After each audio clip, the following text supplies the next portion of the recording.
Good evening, everyone. An absolutely beautiful Gulf Coast night. It is Friday Night Rivals, week number 3, and certainly we're glad that you have decided to join us once again alongside Jeff Price and sideline reporter Clayton Habecker. I'm Christian Garman. It's going to be a very interesting night. We've got Washington High School traveling here to Pensacola High School, and I'll tell you, Jeff, early on, Washington's shaping up to be a very interesting story. Everyone knows they went 0-10 last year. Meanwhile, this year, week 1, it was 0-0 when a disturbance in the stands ended the game. There was no declared victor. Week 2, they win. They kind of shocked the world, beating West Florida Tech. They're looking pretty good for a team coming off an 0-10 year. Yeah, new coach, new players, new everything. And, hey, the biggest thing is they're bringing the energy, and I don't expect anything different tonight. No doubt about that. Meanwhile, Pensacola High School is 0-2, and they're rebuilding, lost 22 seniors in May, and that's going to be a big deal for them all year long. Yeah, but Coach Leonard, he believes in the system and what he's doing here, and he's got players like Calvin McCreary that are really backing him up, so they'll get better. I have no doubt about that, and looking forward to your keys to victory coming up. But first, as mentioned, Clayton Habecker on the sidelines. Let's go to him now. Hey guys, thank you. These two schools are only 15 minutes apart. Now this may not be a conference game, but no doubt about it, this is a rivalry game between these two schools. I've already overheard fans talking trash in the stands already, so it's going to be an interesting game. Like you guys said, Pensacola High School coming in at 0-2, trying to look for a win here at home. So it should be a fun one to watch. These two teams are going to bring a whole definition to the term cat fight here tonight. So back up to you guys. No doubt about that, Clayton. Thank you very much. Looking forward to your reports all night. So now let's talk about the Northwest Florida State keys to victory. And let's start with Pensacola High School. They're 0-2. What do they need to do to turn things around tonight? Yeah, I really think the thing for them is how do you score against a team that now Washington's gone 6 quarters without giving up a point. Yeah. So really you look at guys like Ladarius Powell. I mean, is a big, tall receiver for him right there. He's going to have to get it done. Okay, so that's a key for PHS. What about Washington High School? What do they need to do to keep the momentum going? If it ain't broke, don't fix it. Yeah. I mean, it's simple. The way they've prided themselves on their defense, and Amari Severson's a big reason for that. It's got 6 D1 offers. I'm sure he'll have plenty more after tonight. 6 D1 offers, unbelievable. And it's very surprising that just a couple of weeks in, we're hearing phrases like, if it ain't broke, don't fix it, about Washington High School coming off an 0-10 year. So they've turned things around in an impressive way. Can they keep it up, or can PHS turn the tide? We'll find out with Friday Night Rivals. It starts coming up next.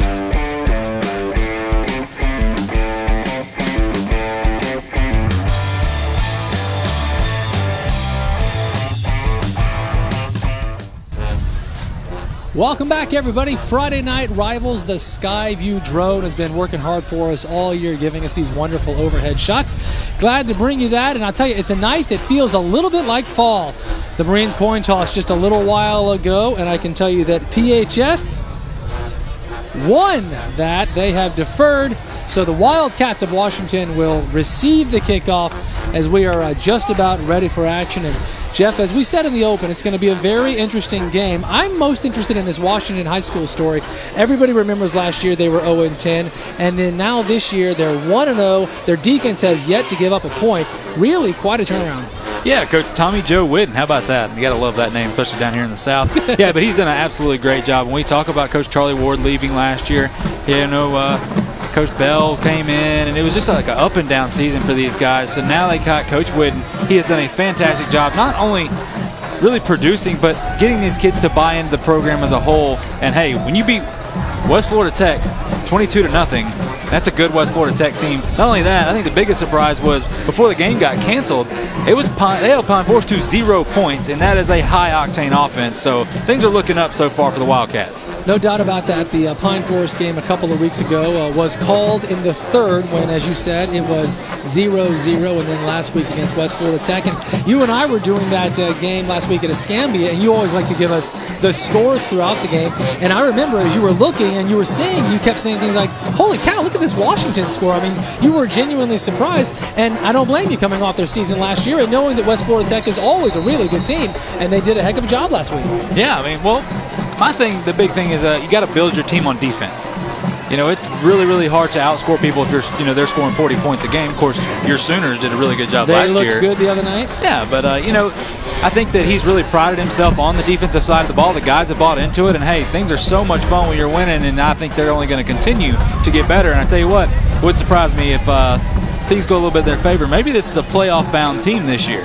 Boy, wouldn't that be something? I mean, you know, granted, obviously we're very early on in the season, but that would be one heck of a turnaround. You know, from worst to first situation would be amazing. Looks like we're about ready to go here as PHS, as we said, won the toss, but they chose to kick off, and Washington has Kobe Hall back at about the 15-yard line, ready to receive, and looks like that's precisely what he'll do, taking it about the 17, and we're off to the races, folks. It's Friday Night Rivals. And check that. That was Peyton Daniels Jr. receiving for the Wildcats back there. Nice little return. Got him to about the 33-yard line, and that is where Washington will start. Quarterback Robert Sherlock, senior quarterback for Washington. Last year, week 2, broke his collarbone. He was expecting to get a lot of playtime last year. Didn't work out with that injury, and I know he's thrilled to be back on the field, and so far, so good, I'd say. Yeah, last week, 14 of 26 for 167 yards. Had a couple touchdowns. I mean, hey, what else can you ask from the young man? And I'll tell you what, all Coach Whitten wants is a little bit of growth each week, and he's going to get it. Thank you to Pete Moore for presenting that starting lineup. And Washington starts on the ground with a big run from Cameron Chisholm. He'll be coming out of the backfield all night. Terrific player, senior for Washington High School. And a big gain right off the bat. Looks like they picked up about 10. And that's going to make for a 1st and 10 situation from Anderson Subaru. Yeah, Chisholm last week, 14 carries. The guy to watch out for, though, is going to be Eric Smith Jr. But we see the defense for Pensacola right here. Watch out for Calvin McCreary. He's the senior defensive back over there, and he's the one that Coach Leonard likes to call him the big brother of the team to try to, you know, you got a lot of young guys. You've got to have some senior leadership. Well, they don't have a whole lot of seniors as it is, so he really relies on him to get the guys in the right spots. That's a 5-yard pickup once again from Chisholm, who's had a couple of chances to run the ball and doing just fine. Going to be 3rd down now, and it looks like about 4 out of the shotgun this time. And they're going to come right back at you. That's Cameron Chisholm, who picks up 5 or 6. I think he's got enough to move the chains, and it's going to be 1st down Washington. Yeah, and I'd almost expect a little bit of the same, especially Washington trying to feel this PHS defense out. And once again, like I said, Eric Smith Jr., he's the big play guy right there. Of course, he had 12 receptions last week, and I think that's one of my keys right there is how is PHS going to be able to defend him? Going to pass it out wide this time around, and that's a big gain as he gets to the outside there. Yeah, DeAndre Smiley right there on the reception. Yeah. Good job by the 5'7 junior. It's a fine play. That's going to move the chains once again. A pickup of 13, and it's an Anderson Subaru 1st and 10 situation, and the Wildcats coming right out and looking good early. Yeah, I love that. Hey, just a high completion little throw right there, a little screen for him. You got a blocker out front and get some good yardage. Sherlock out of the shotgun. This time he's going to hand it off. And that's going to be another one. We've got a flag on the play. Looks like a pickup of about 6. That was Greg Bullard, but maybe coming back. Yeah, as we like to say, some laundry on the field. And got a holding call you see right there, and that's probably going to be on big number 73. That's Khalifa Sinye right there. So we are going to be coming back there. It looks like a no-gainer for Mr. Bullard, Greg Bullard Jr., Greg Bullard, who is a junior, I should say. I skipped that comma in my notes. There you go. Got to pay attention to that. Tell you what, beautiful night, by the way, tonight. It is. It's the first time, certainly, of our Friday nights that it feels a little bit like fall. You know, first week of September makes a little bit of sense, and it does feel lovely. We're actually up on top of the press box. I love it being out here in the open. Man, it's just nice great. breeze out here tonight. Yeah. So 1st and very long, 1st and 25 for Washington. They're going to throw, and a nice play there by the defense after a pickup of maybe a yard, might have even lost a yard, honestly. Yeah, Daniel Davenport right there, the linebacker, read the screen perfectly. I mean, if a lineman ever releases you like that, you know a screen's coming. Those big boys are going to block somewhere else. Tell you what, he did a great job singling in on his man. That man right there has been watching some film for sure. So they lose more, actually. Lost about a yard, and it's just going to be 2nd down, and I think about 26 at this point, and the ball back now with the 46-yard line. Tell you what, PHS doing what they need to right here after giving up some big chunk yardage. Well, the penalty helped. Ended up being a 15-yard penalty. That's a loose snap, handled nicely by Sherlock, who's able to actually make this into a gain. Good play there. Still a long way to go. It's going to be 3rd and about 14, but he picked up about 12. Yeah, really good job getting around the defender right there. And it looks like he not knocked into the sandbox. As we see the Bob Tyler Toyota instant replay. Bad snap, picks it up, does what he can. I like that, though. It's a nice play. Not trying to roll back and just pass and maybe take a big sack right there. Get what you can and roll with it. Nonetheless, a 3rd and very long situation. 3rd and about 20, actually. He must have stepped out way before. Yeah, I guess he did, because that's certainly not where the play ended. But from the 41-yard line. Sherlock going to pass, and he's looking to go long over the middle, and he's got his man, too. Great pass. That's Jamari Black who makes the catch. A huge pickup, and that's going to put him into the Synovus red zone. Big conversion on 3rd and long. Man, oh man, talk about just a dagger to that defense right there. They got you backed up exactly where they want you to be, and you just see Sherlock right here. He knows. Sorry, go ahead. 3rd and 20, they pick up 31. And he knew exactly who he wanted to throw to as you saw him stare his receiver down. And this time they go back to Chisholm, who picks up a couple, and it looks like they're down now to about the 5-yard line. Yeah, it looks like after that play, it's business as usual, running the football right down PHS's throat. That D-line is going to have to find a way to get a push and force that runner out of the hole. So 2nd down and 3, they can get a 1st down, and this time Chisholm tries to get out the other way, not able to do so. And that's going to bring up 3rd down and short. Looks like 3rd down and about 3 for a 1st down. They're about 4.5 away from a touchdown. Yeah, you see number 7 right there, Victor Dixon Jr., the linebacker, coming in, making the play, and that's exactly what they needed. 3rd down, big 3rd down right here. You've got to find a way to force Washington, who can kick the football a little bit, but you want them to take 3. You don't want to give them that 6 right now.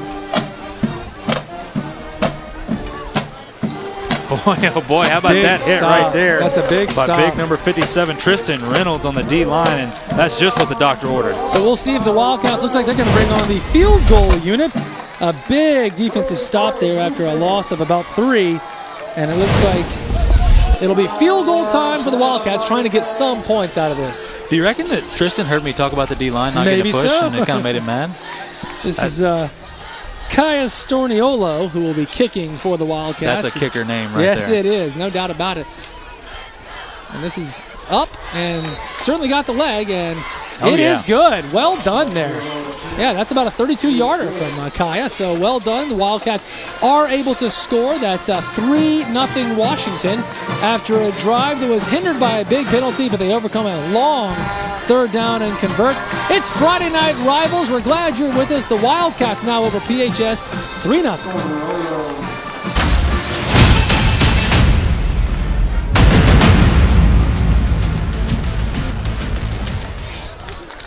We are back live. It is Hill Kelly's Friday Night Rivals, and boy, are we glad that you chose to spend your Friday night with us on what is truly a beautiful night here on the Gulf Coast. Not a cloud in the sky. Humidity's down. We've got a fine breeze here on top of the press box at Pensacola High School in West Pensacola, and it's 3-0 Washington after a fine opening drive. I think we do want to just send a shout-out to those that are affected by Dorian and have been affected. Just all our prayers go with you, folks. Of course, we understand now things go here in Northwest Florida with hurricanes. We've not had a... We know all about it, you know. Got to get through September, of course. That's the big key. So the Wildcats are ready to kick it off. Here we go, and PHS will field this at their own goal line, excuse me. And that's a big run, and he's still on his feet. That is well done from Calvin McCreary, returning for PHS. Remember, he got that at his own goal line, took it all the way out to the 34-yard line. Bob Tyler Toyota will show you a fine replay. It's a great play for McCreary. Yeah, the big brother, as they like to call him right there. And boy, just showing the athleticism. He is something else. Yeah. He'll play both ways, make no mistake. He'll play some offense and some defense tonight. Looks like it's a 32-yard line, so a big start there for PHS. That's something they really needed. With the struggle so far in the first couple of weeks, they did not want to start pinned back in their own field spot. Don't laugh. Oh, we got a fumble. Oh, that's a great play there to pick up the fumble, but he's not going to go anywhere. That's Nate Simmons, who's a sophomore quarterback. You know, talking to Coach earlier this week, and he said, as we said in the Open, Jeff, I mean, they graduated 22 seniors. That's a big deal, right? You know what I mean? Yeah. You're kind of starting over in a way. And Coach said, he's a sophomore. He's got a lot to learn. He's starting to get a lot better at reading defenses. And most importantly, you could genuinely hear in Coach's voice that he feels really good about this kid's future. It's just, he's a sophomore. It's going to take some time. Yeah, a lot of really good sophomores on the team. It's just going to take some time to get them to grow. Looks like they're going to hand that one off to Calvin McCreary, who's trying to get out wide and able to get out wide. Breaks a tackle or two and picks up about 6 or 7. That's a fine play. Yeah, that's going to be a face mask right there as the defender held on for dear life. I mean, You never like the face mask, but when a young man's running by you like that, boy, it's hard because a lot of moving parts right there. Well, it looked like they had a shot to get him. They weren't able to do so, and then he broke it a little bit, and you're going to see the face mask right there. Yeah, no doubt he just held on. That's going to be a good 15 for sure. Yep. And I tell you what, that's perfect for PHS. You know, the defense comes up big, and they gave up 3, but it looked like Washington was fixing to just drive it down their throat, and they found a way to stop them. And I tell you what, they've got to find a way to score. They have had trouble offensively for sure. And I tell you what, when your offense struggles to score, it goes over to your defense because then it puts all this pressure on your defense, and eventually your defense is going to break down. And that's what's happened to them the past couple weeks. Yep, there we see Coach Leonard right there. Yeah, Coach Leonard looking good, looking happy about what's happened the last couple of plays. It's an Anderson Subaru 1st and 10, and they're actually on the Washington side of the field now at the 48-yard line. Simmons is ready to get rolling once again, and this time he is going to pass. And no, he's not either. He's going to keep it himself, and he picked up about 2. Was that a design run, Jeff? I don't believe so. If he would have waited, well, really, if he'd had his eyes downfield, I think the rush may have bothered him a little bit.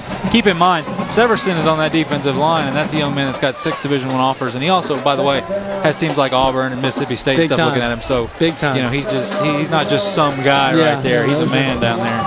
But yeah, significant offers. Now 2nd down and about 8 for PHS. It's going to roll out wide, but he trips himself up and loses a couple, it looks like. Yeah, and I tell you what, though, I don't know if it was there anyway because there were 3 Wildcat defenders waiting on him to come around that corner. So maybe it's better what happened there. Well, it's going to bring up 3rd down and long now for PHS. So after the big punt return and then the penalty of the bottom 15 yards, they're in a little bit of trouble now. 3rd and long from the Washington 48-yard line. Yeah, PHS not known for a passing game right there. Really, for the past few years, they've been more of a rushing attack. You just never knew who was going to get the ball. They had so much speed. So tough position for them right here. Yeah, and we'll see if they come at him here. He'll be looking for Washington playing some Ladarius press. Powell, perhaps, who's a terrific player. He's going to roll out wide. He does have a man, and he's got it complete. Well done. That's a great play from Nate Simmons. Completed pass, and that's going to move the chains at Anderson Subaru. 1st down. So PHS keeps on moving. Yeah, right here. A great pass to Katie Whitehurst. Man, that's beautiful right there, as you see. Hey, if he can roll out like that and get that defense out and give him some time in the pocket, if that's what works, hey, go for it, because I tell you what, there's going to be some openings right there. Well, yeah, it certainly worked there. That's a big conversion. Well done by PHS. So it's 1st and 10 now, down to the 34-yard line. You see Washington playing press man coverage. And this time they're going to come right back up the middle, and it looks like stopped at the line of scrimmage. That's not going to get you much. Yeah, you see Washington right there. Katie Whitehurst carrying the ball again for them. But you look at Washington, and they're not respecting the pass game at all for PHS. They are playing press man right there, trying to force these guys to throw it over their head, which is going to be tough because this is a talented defense.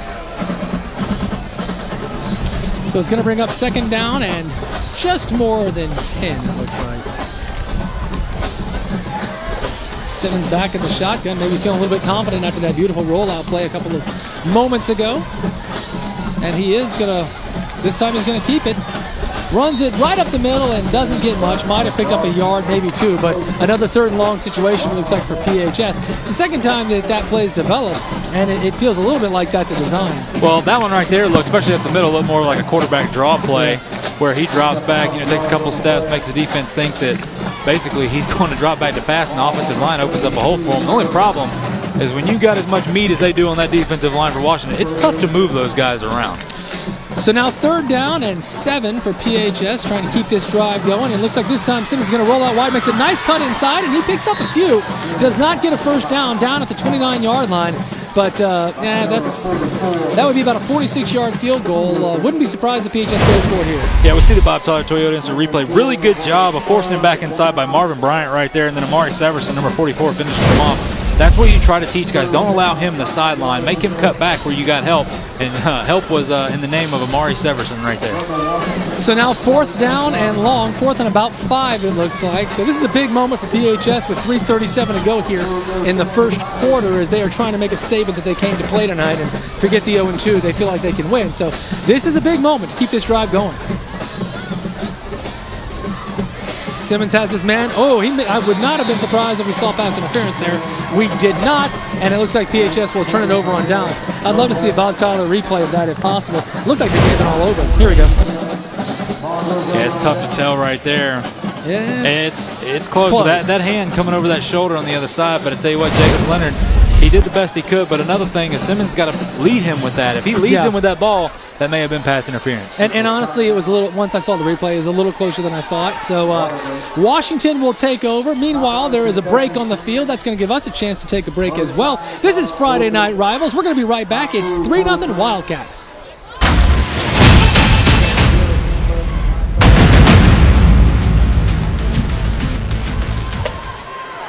Good evening, my friends, and welcome back to Friday Night Rivals. We are getting on toward late points in the first period. It's 3:21 to go, and Washington's up 3-0. PHS just turned it over, so the Wildcats will now take over from, it looks like, their 34-yard line, and they're going to come out throwing right away, and that is complete, and a nice play. It looks like a pickup of about 9 for the Wildcats, and a good way to start the drive. Yeah, DeAndre Smiley right there in the reception. That's the second time we've seen him on that play. You've got a little speed, a little quickness with him right there.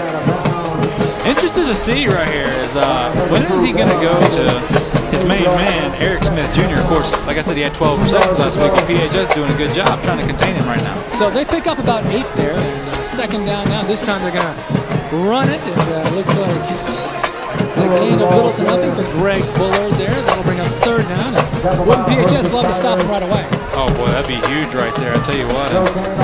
Interesting because, you know, Washington's a pretty balanced offense. When you look at their pass attempts, their rushing attempts, they like to stay that way, so you never know what's coming. And, hey, third and manageable right here. You look right there at the bottom of your screen. That's the man, Eric Smith Jr. All right.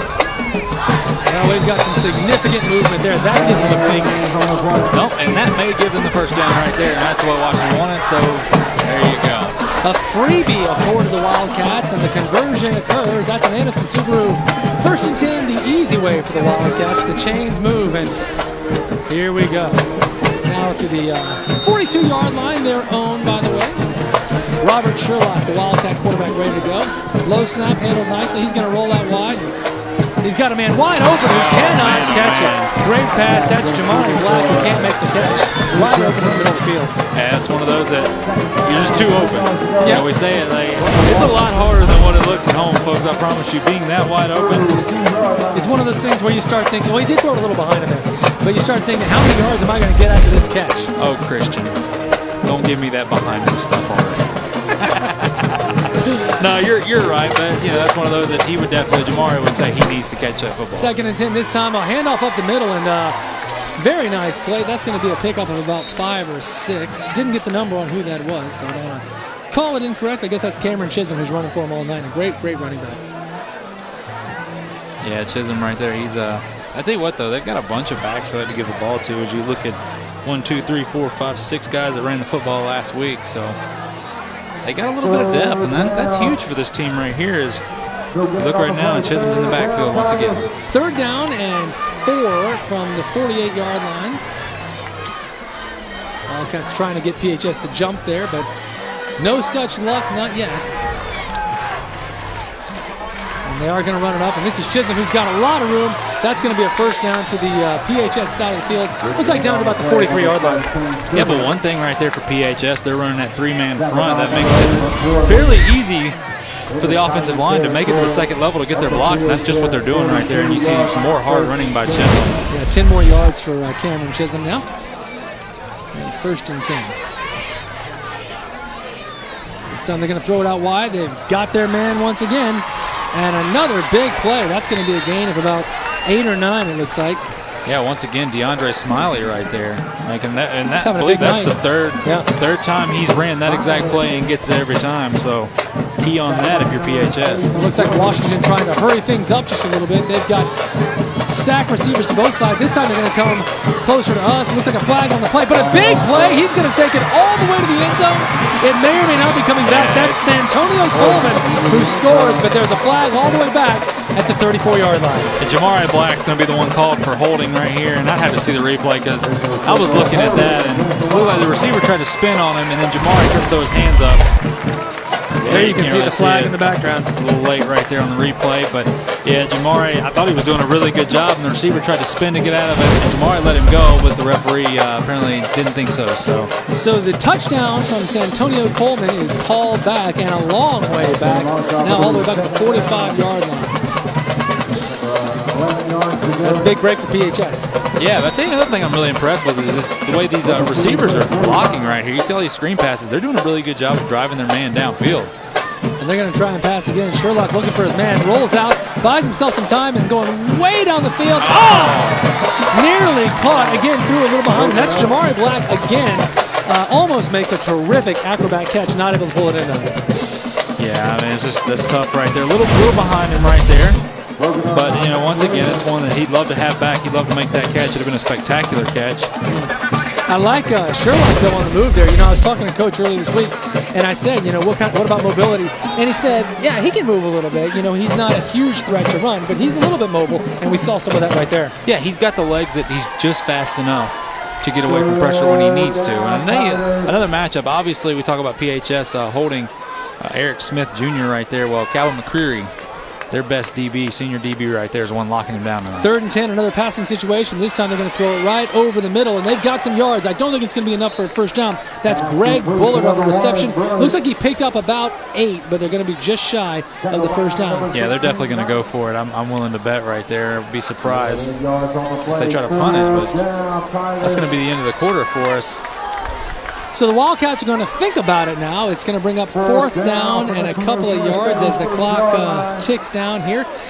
It's 3-0. It feels, Jeff, like Washington's outplayed PHS, but I think PHS got to be happy only trailing 3-0 after one. It feels like it should be 14-0, but it's not. It's not. So PHS will take that piece of good news, trailing 3-0 as the Wildcats are on the move, but they face a 4th and 1 when we come back. This is Friday Night Rivals. You're looking at the Sky Drone.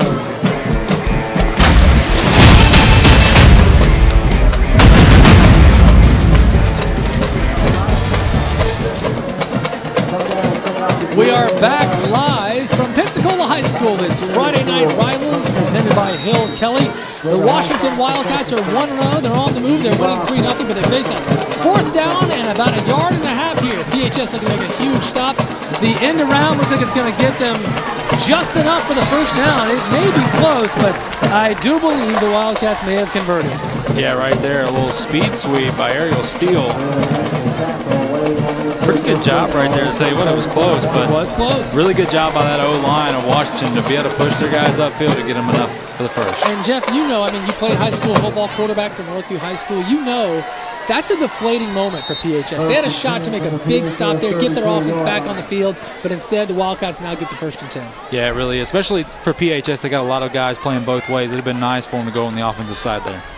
Looks like another handoff here to Cameron Chisholm, who's got plenty of room. He's going to pick up about 6 or 7 there and down to the 29-yard line now.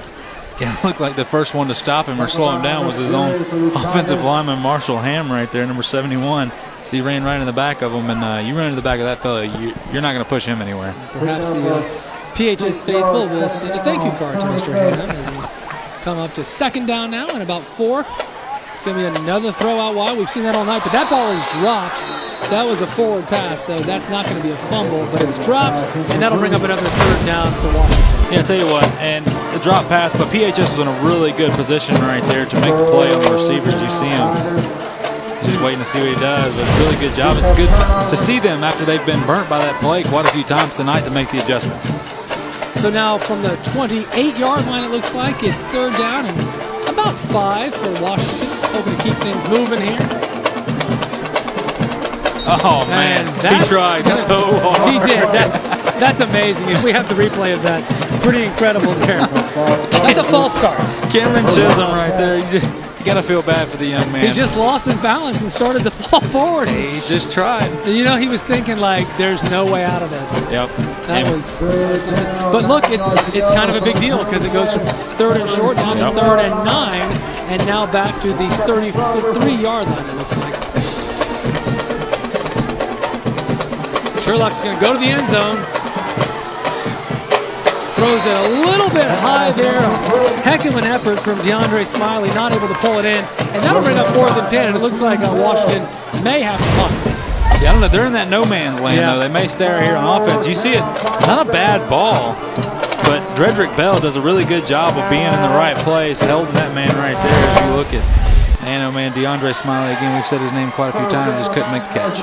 So it looks like you're right. They are going to just try and go for it here from the 33-yard line. It's 4th and 9, and another big chance for PHS to make a stop they need with just under 11 minutes to go here in the first quarter.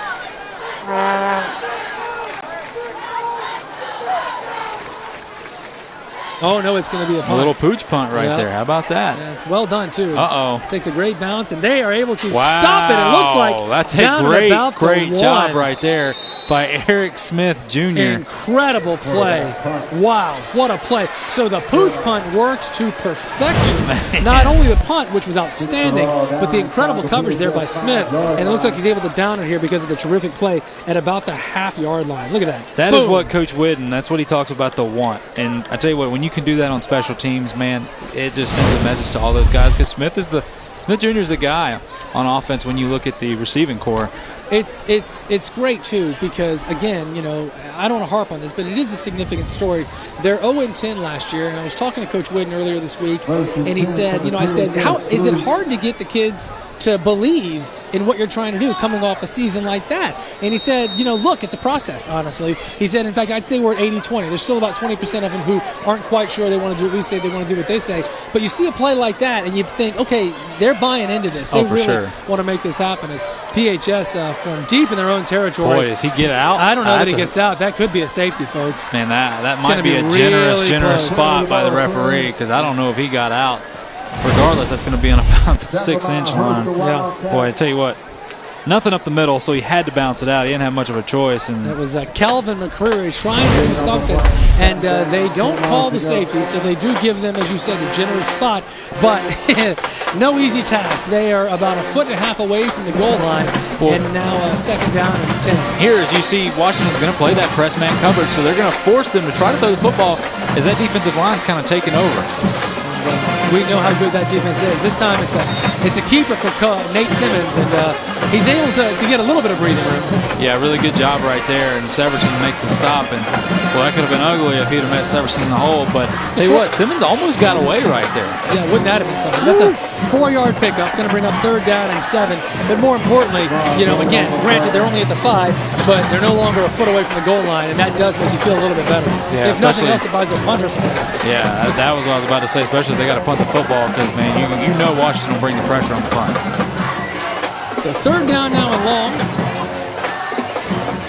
Simmons, we saw him roll out earlier. He's going to do it again here. Oh my goodness, man. That's a terrific throw on the run. Not able to make the catch, but man, what a throw. That was Terrence Carter he was targeting, and it was a little wide, but that's a great throw on the run. Some real mustard on that thing. Especially when you're back in your own end zone right there, and you've got some pressure on you. Really good throw, man, oh man.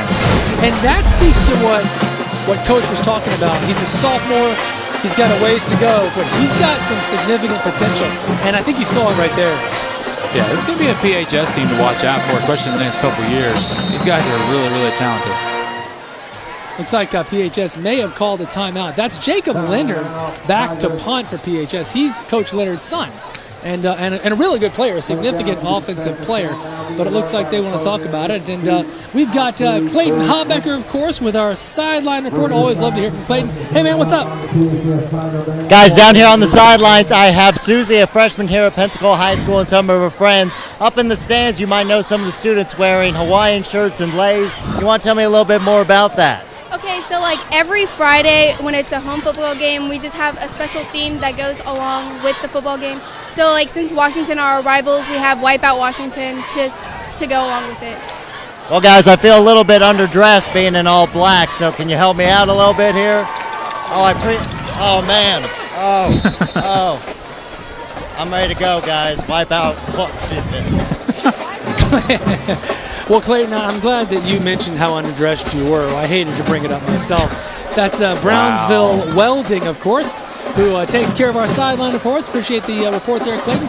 And we're ready for the action now. It's 4th down. It's a punt from Jacob Leonard, who is pretty deep in his own end zone here, just hoping to get rid of it. Washington came after it. This is not a good punt, folks. This is not a good punt at all.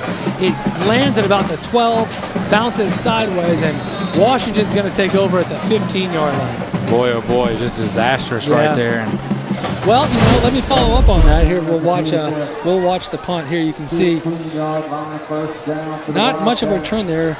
Preston Bozen was back, but it didn't get anywhere near him. And it, again, insult to injury, it bounces sideways. I was asking Coach Leonard, when he was talking about his son and that he's a punter, among other things. I said, is he a good kicker? And he said, honestly, he said he's still learning. He said sometimes he'll kick it 40 or 50 yards, and sometimes he'll do exactly what you just saw. He'll kick it 13, 15 yards. So that was one of the bad ones, and Washington's ready to go here as Sherlock's going to start in the shotgun, and they're going to come right back up the middle with Cameron Chisholm. Might have a face mask. Yep. I think we probably do. Yeah, Chisholm right there. Some more tough running in PHS. It's like 2 guys grabbed his face mask right there. So that's going to make it even worse. They don't double up on the yardage, do they? Oh, no, they don't. Wouldn't that be something? Boy, PHS would, they'd be hurting. Yeah, that would not be ideal. But there's the face mask call. And be half the distance of the goal right there. So the Wildcats are going to be in very good position in the Synovus red zone as they're all the way down now to the 5-yard line. So that punt quickly escalates after the face mask. Chisholm's going to take this right up the middle, and he's got room. And folks, he just literally muscles his way in. That's going to be a touchdown. They end up taking him down to the 5, but too little, too late. He crossed the goal line, and that's touchdown, Washington. Yeah, really good job right there by Chisholm. It looks like Chisholm has gotten stronger as the game's gone on. Check out the replay right there. Great job by the O-line. Look at 3 guys. He just says, nope, I'm getting in. The O-line's blocking at the second level. That's when you know that it's a good night for you. If they can get past that first line, push them out of the way, and get to the second level. So, looks like Washington may be going for 2 here. They got a little bit of the swinging gate set up right there, and now they're going to go back to formation. And all that is to see how PHS is going to line up. If they don't line up man for man, they're going to run the fake. Well, thank you for telling me this, because I would have had no idea. The kick, it's a low one, and it's a hook, but it is just good enough. That's Kaya Storniolo, who is good to go to convert that point after. It is now 10-0 Washington on Friday Night Rivals. Folks, it's so good to have you with us. When we come back, we're going to see if PHS can turn things around. Friday Night Rivals, Hill Country.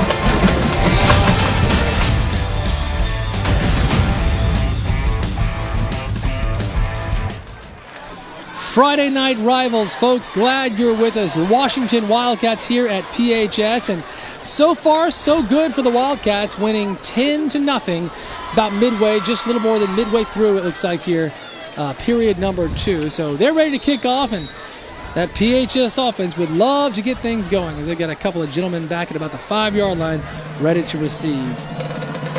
Tell you what, the PHS defense doing a really good job so far. I know it's 10-0, but man, they've really made it tough for Washington tonight. Eric Smith and DeAndre Smiley are back. Looks like Eric Smith. No, sorry, check that. And Calvin McCreary right there on the return. Calvin McCreary, thank you. Hit a big return last time. Looks like he's going to be stopped right here, probably about the 18-yard line. Running sideways, not forward. That's Calvin McCreary. My fault there. And that's where PHS will take over. Listen, this is a point I want to make. A few minutes ago, we saw that terrific, Eric Smith was on my brain, terrific play on special teams when Washington punted. Smith hustles down, is able to stop the ball at about the half-yard line, put PHS in terrible position. They're not able to do anything. Led to a lousy punt, and Washington takes over at the 15, and just like that, they get the point. So I thought that was an important connection to make because that hustle on special teams 2 series earlier is what paid off. Yeah, no, so right there, special teams turns into offense, and tell you what, that's one thing. Once you get kids to buy into that, and you saw Eric Smith Jr., if he doesn't dive for that ball, it's, they're at the 20. They're at the 20, yeah. I mean, who knows what happens. It's a big play there. Simmons going to roll out here, and he's going to keep it. Didn't have a man open, and he's got some yards there. Still on his feet. And That's a fine play. That's maybe going to be a first down. He's went out of bounds at about the 29, which is right where they needed to get. Yeah, so, they're going to move the chains right there. All right, so an Anderson Subaru 1st and 10, a pickup of 10, and So a good start from Nate Simmons. See the Bob Tyler Toyota instant replay rolls out, and both his guys right there are covered, and hey, nobody's out there with him, so smart move by Simmons right there. Kept it going, well done. And looks like he got you right at the 30-yard line, so things keep rolling here for PHS. 8:37 to play in the second quarter. Trailing 10-0. That's Ty Thomas in the backfield with Mr. Simmons, and he's going to throw it to him, but that ball is batted down. A fine play by the Washington D there. Yeah, Marvin Bryant right there doing a really good job getting a little push upfield and getting his hands up. Of course, Simmons looked like he about threw it at his own helmet right there. Yeah, they were trying to hook Ty Timmons out here on the wing and just to see what he could do. It's one of those things where just get the ball in his hands and let him go, but a low pass leads to nothing there, and now 2nd down and 10. Yeah, Ty Thomas run looked like a little swing route right there, just trying to get him in some open space. And he had a little bit, but Simmons got to put a little air under it. So 2nd down and 10.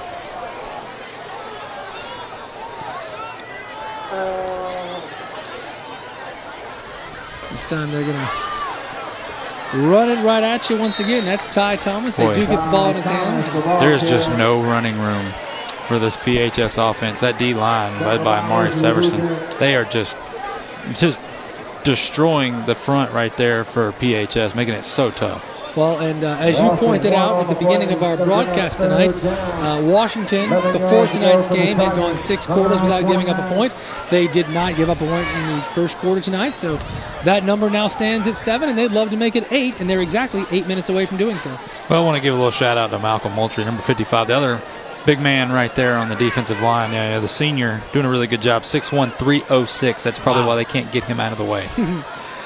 That's a lot. 3rd down and 11 here as Simmons is going to roll out, overthrows his man, and deep in their own territory, I think PHS is going to have to punt.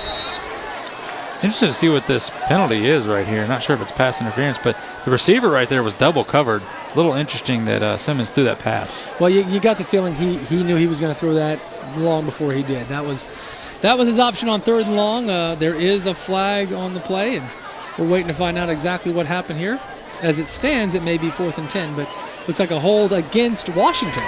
So that's a big break. Yeah, that's an automatic first down right there. Really big break. Hey, you'll take it however you can right now for PHS, and you're getting close to midfield, which is just what you need as we're under 8 minutes right now.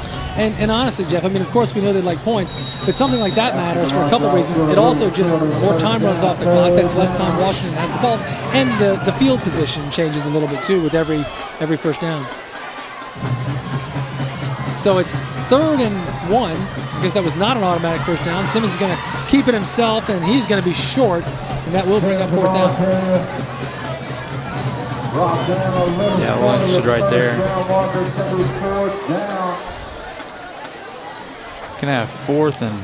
about a couple of feet, it looks like. Not a full yard, I don't believe. Yeah, it's going to be close. And PHS, it's almost... I mean, you almost have to go for it. I mean, down 10-0, you need to get some momentum. You're going to have to find a way to get this done right here. But the only question is, I mean, they're playing press man coverage right there. You can't really run the football because you haven't a whole lot of success, and you know they're going to bring some heat. So if I'm coach right there, Coach Leonard, I'm probably going to run maybe a quick slant, try to get inside that guy and find an easy pass inside. So 4th down and a couple of feet, and this could be the break of the year for PHS as we saw some movement there, and we will confirm that's on Washington. Yes, it is, and that will convert. So now 1st down PHS. So how about PHS giving Washington a little taste of their own medicine? Yeah. You know, Washington did it earlier in the game, so now PHS says, you want to go hard count? Let's go hard count. Use it against them. Good job right there. You want to get nuts? to quote Batman.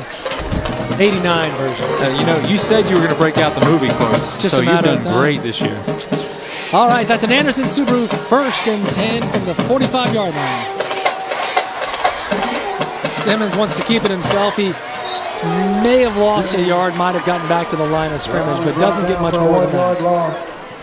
Yeah, got a couple scores for you right now. Of course, we're doing Baker at Northview next week. That's it's going to be a fun one. And I will say I'm actually not going to be here, which bums me out because you played for Northview. I would have loved to be there to watch you go back and broadcast in your home stadium. Yeah, well, Northview's off this week, but Baker's playing South Walton at home. I'm sure Northview's at that game watching them.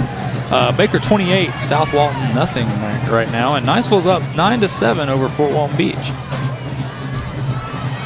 So now it's roll out for Simmons, who makes a fine play there, stops on the dime, throws it back the other way, and picks up just a few yards, but that's Terrence Carter who makes the catch. And looked like he was in some trouble. They do have an injury on the field, it looks like. Looks like Severson, and boy, that would be a humongous blow to this Wildcat defense. We hope that young man's all right. Looked like he may have been grabbing either around his knee or his hamstring right there. Not real sure what happened. Bob Tyler replay, see if we happen to see it here now. We're not going to be able to see it with that. Yeah, a tremendous blow to say the least. I mean he is one of the premier players. Yeah, he's not just a premier player for Washington. Right. He is a premier player in this area. So we're going to take a quick timeout. It's Friday Night Rivals. When we come back, we'll pick up the action for this moment in time. Though 5:48 to play, 10-0 Washington.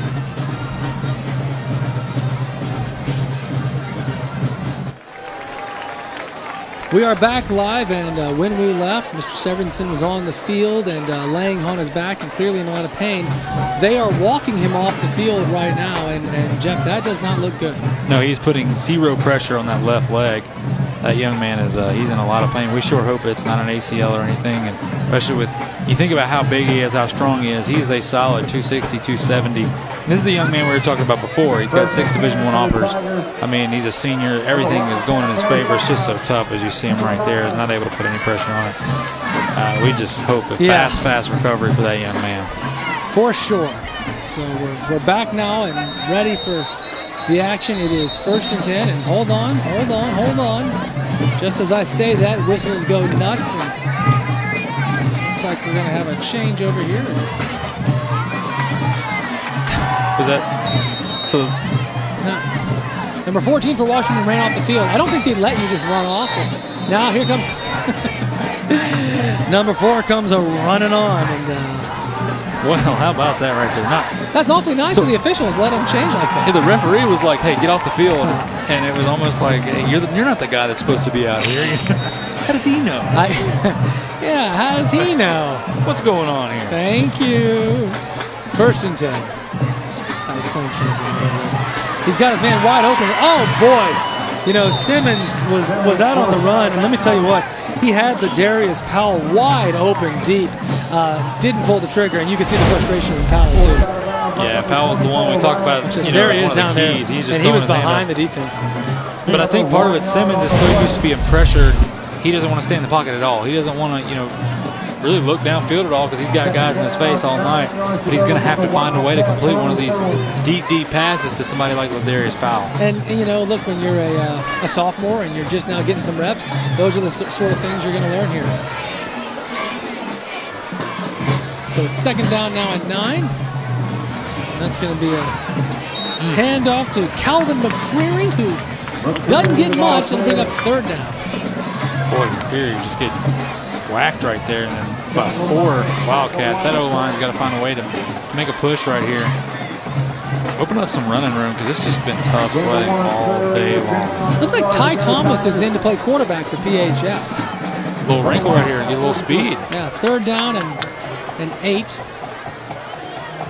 That was Ty on the last play too. They're going to run it right back up the middle, and he's got some room. That's not going to be a 1st down. Calvin McCreary once again picks up about 6. It'll bring up 4th down and a couple. Well, maybe it's something right here, Coach Leonard, realizing, hey, we can't do much in the passing game. I need to put some speed back here. If anything, kind of run like a zone read offense right there. I think you may be right there. He's made a change, it seems. That's a couple of plays. Unless, the other option is it's possible Simmons injured himself.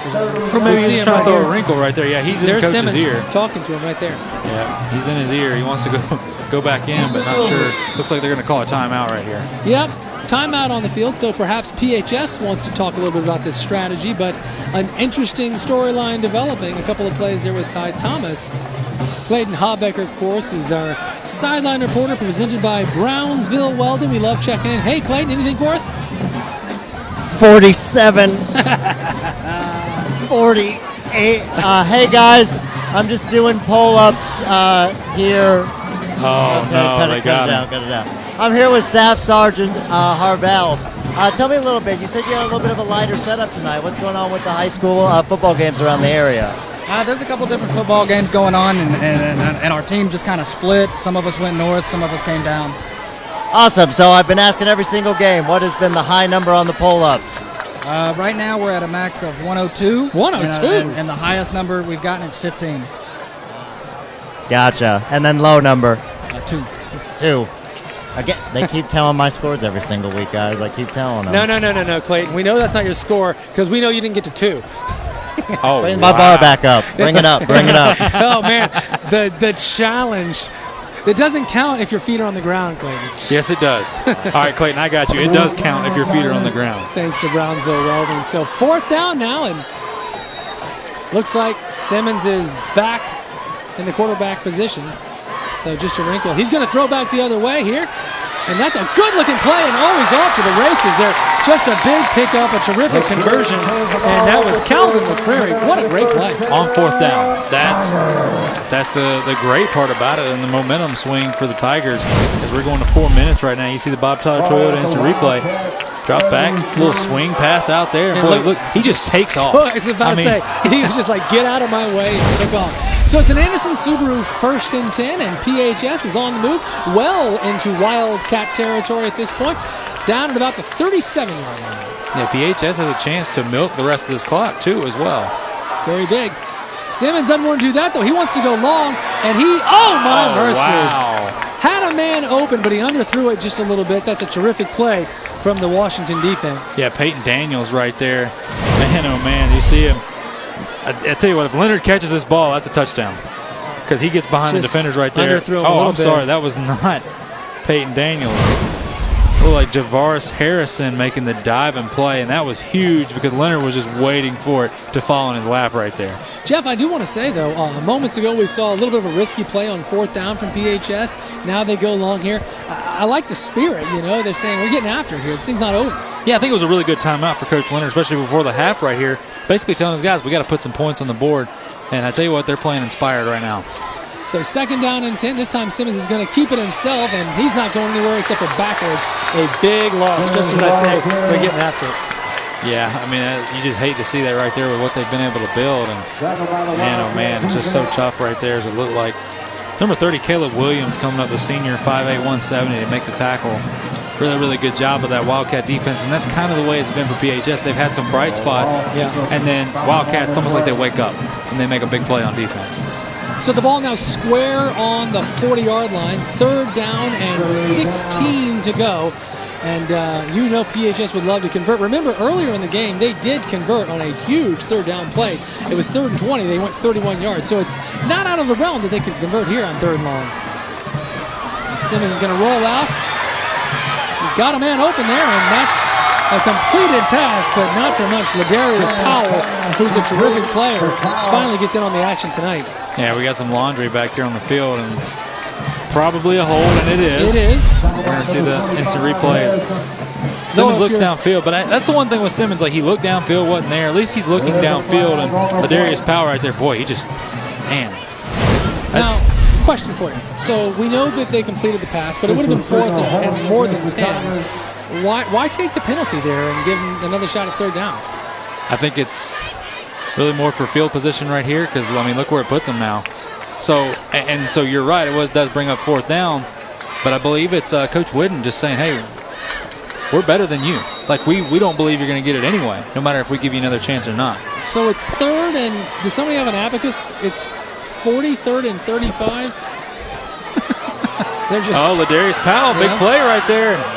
Tried to cut inside, not able to do so. Simmons has got to find a way to throw that ball outside and let Powell use his size right there. And when you throw it inside, Powell does a good job. Now Powell turns from the receiver. Now he has to play DB and make sure the corner does not catch that football. And just to give you some idea, had he caught it right there, it would have still been a 4th and about 11. That's how far away they were.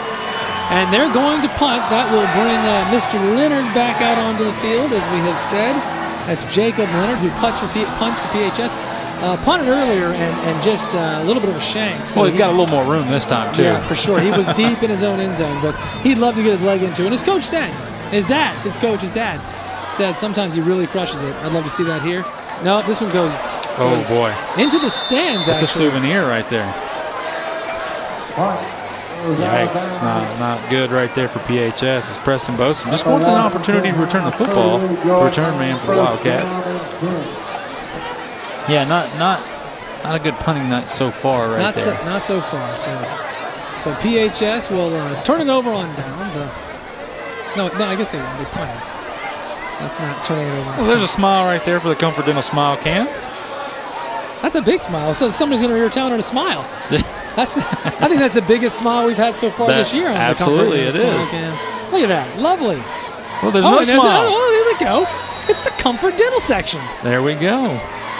She's just happy to be here. Everybody's happy tonight. I love that. Must have been some Wildcat fans.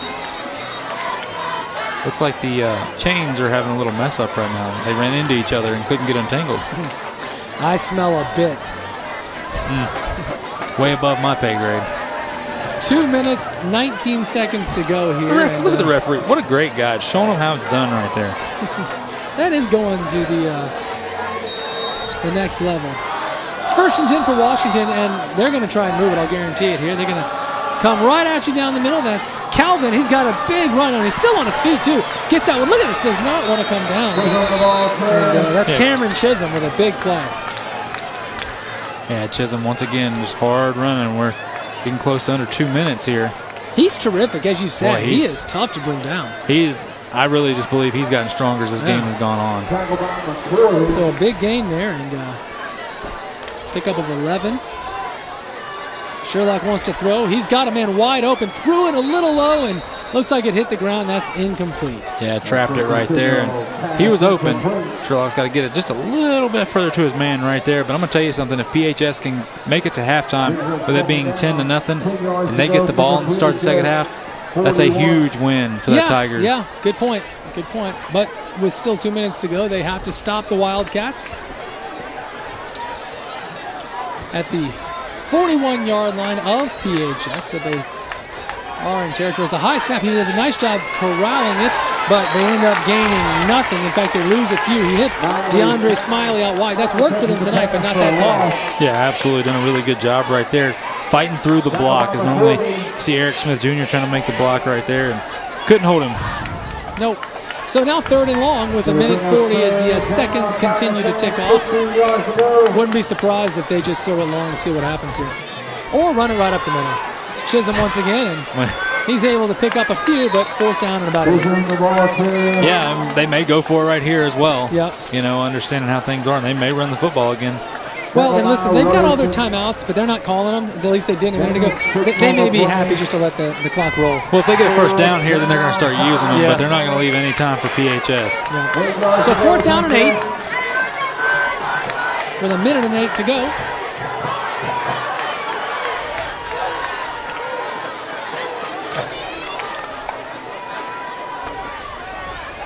They're going to hit their man here, and they may have just enough for the first. They will convert the 1st down. A terrific play. That's Santonio Coleman, who had a touchdown called back earlier tonight, comes up big here, and gets out of bounds. And he's got a flag right there, probably either a late hit. I'm not sure if it's a late hit or if it was on the, maybe, I'm not sure if he did a celebration or not. Interested to see what they call here. Yeah, it might have been a late hit there at the end of the play, and if that's the case, the Wildcats are really in business. Yeah, and that's just a huge blow to the Tigers right there. Don't make matters worse. Here we go. Yeah, he said after the play. Yep. Sure enough. So big penalty against PHS, and with less than a minute to go, they already saw the 1st down converted. Now Washington gets a whole lot of free yards, and here you're going to see the late hit. Right there. That was it, no doubt about it. Yep. Just unnecessary. Already knocked out of bounds right there. Just let it go. And that there again, when you have a young team, that's penalties right there that they're going to learn from. They're going to come back. So Washington now in the Synovus red zone, but it looks like we've got a timeout on the field as they want to talk about this and see exactly how they want things to play out here. It's 10-0 in favor of Washington. Certainly glad you're with us. That's a PHS timeout as they are going to try and figure out a way to stop Washington, maybe try and hold them to a field goal here as the clock starts to run down. Less than a minute to go here. Yeah, I think it's I mean, regardless of what it was for, it's a good timeout because you got to make sure right here that if anything, they get 3 points. You definitely don't want them to get 6. So for PHS, though, you know, the defense has played pretty well. I mean, they've been put in some really, really tough situations, and I think it really kind of, when you look at the momentum, all came along with Eric Smith Jr. making that special teams play right there like you were talking about. That was a huge game changer. No doubt about it. I mean, at this moment in time, and we still got a second half to go, I'd say it's the play of the game. But yeah, because it was 3-0 at that time. Right, yeah. And led to the punt, which led to that great field position and the touchdown for Washington. So PHS called that timeout. Want to talk things over. They appear ready to defend now. It's going to be first down from the Synovus red zone, and the Wildcats are going to try and get it all right here. Throws in the back of the end zone. That's a great catch. Looks like he reeled it in. What a catch that was. My goodness, Jamari Black. Wow. The big-bodied receiver right there using that body and securing that ball, man, that is we talk about top play, that might be our top play. That was, I don't know how in the world he caught it with the defender draped over him like that, but an even better throw by Sherlock right there. Sherlock with a great throw to the back of the end zone. Look at this one-handed grab, just beautifully done. Nice job. No doubt about it. I will tell you, when that ball's midway through the air, I didn't think there was any chance, but they convert. That's touchdown Wildcats. They now lead it 16-0 and on for the extra point. Yeah, that's a huge blow to the Tigers going into half. Extra point is up. Extra point is good. That is Kaya Storniola. Converts 17-0 Wildcats. And Jeff, you know, that's a tough one. That's the kind of thing you hate to see right before the half for a PHS team who, as you said, if they could hold them to 10-0, would feel pretty good about that, you got to believe. Yeah, they're getting the ball back at the second half, but, you know, right now they just got to dig deep and find a way to come out in the second half and make some points. We talked about it. The offense has been their struggle all year long, and it's, you know, their defense has done well, but they've been put in bad situations. They got to find a way to turn it around. So with 42 seconds to go, knowing that your offense hasn't done much, if you're coaching PHS right now, about to receive this kickoff, do you try and do something with 42 seconds? They do have their timeouts, or do you say no? Let's just get to the get to the locker and I know room. a lot of people will probably disagree, but you have to. And it's not about the score or whatever. It's about getting these kids to buy in and understand that, hey, every second is precious. So they need to find a way to at least create some offense if they don't score. That way they can get some belief going into halftime and come out and possibly put some points on the board in the second half. Gotcha. Ty Thomas is back. For PHS to return, as is Calvin McCreary. Both of them have had big nights and would love to have a magic moment here right before the half. You know, an interesting thing, of course, we talk about this being the oldest rivalry. You know, PHS was founded in 1905 and Washington was founded in 1912. Wow. How about that's that? Intense. Yeah. A long history, no doubt about it. That is going to be, he may have stepped out. They don't call it. He's going to go. He's got some room, too. He gets out wide, and he's trying to do something with folks. He's still on his feet. Just a great return. That's Calvin McCreary, who's been so big all night. They lose 10 seconds, but they gain a whole lot of yards. And to your point, let's give it a go. Yeah, he ran about 85 yards right there, but nonetheless, you hear the crowd. I mean, they got into it, and that's what they're looking for. Somebody giving some effort, and boy, he can fly. Can he not? He can. We've seen it a couple of times. We saw it right there. Cuts back nicely. Look at that. Running backwards is never something where your coach is like, oh, yeah, do it. Every now and again it pays off. So Nate Simmons now ready to get his team going. It's 1st and 10 from their own 35. Obviously only 32 seconds to go here. So Washington going to play a little cover 4 right here, not let anything behind them. And Simmons is down with a big loss. And that may be flag on the play. I was going to say that may be enough to say let's just stop it right here in terms of finishing the half. Yeah, I'm not sure if it's a hold right there. It's in the area of holding. Mm-hmm. But if anything, if you get a holding call right there, man, you might as well, in my opinion, don't make matters worse. Right. Go ahead and just. Not going to happen. Yeah, let's just. So that is against PHS. They'll replay first down. Yep. Simmons just surrounded the swarming Wildcat defense that's been so impressive all year. Remember, folks, yet to give up a single point. And with 27 seconds left in the quarter, they've got a pretty good chance to keep that streak alive. Yeah, and now the defensive line, it shows you once again the depth. We talked about Severson getting hurt earlier. He is still not back in the game. We don't expect him back. And they're continuing to just pressure the quarterback right here. PHS is going to try and do something. And here they come out to Powell, who's a big player for them. Picks up a yard or 2 at the most, and the clock is still ticking.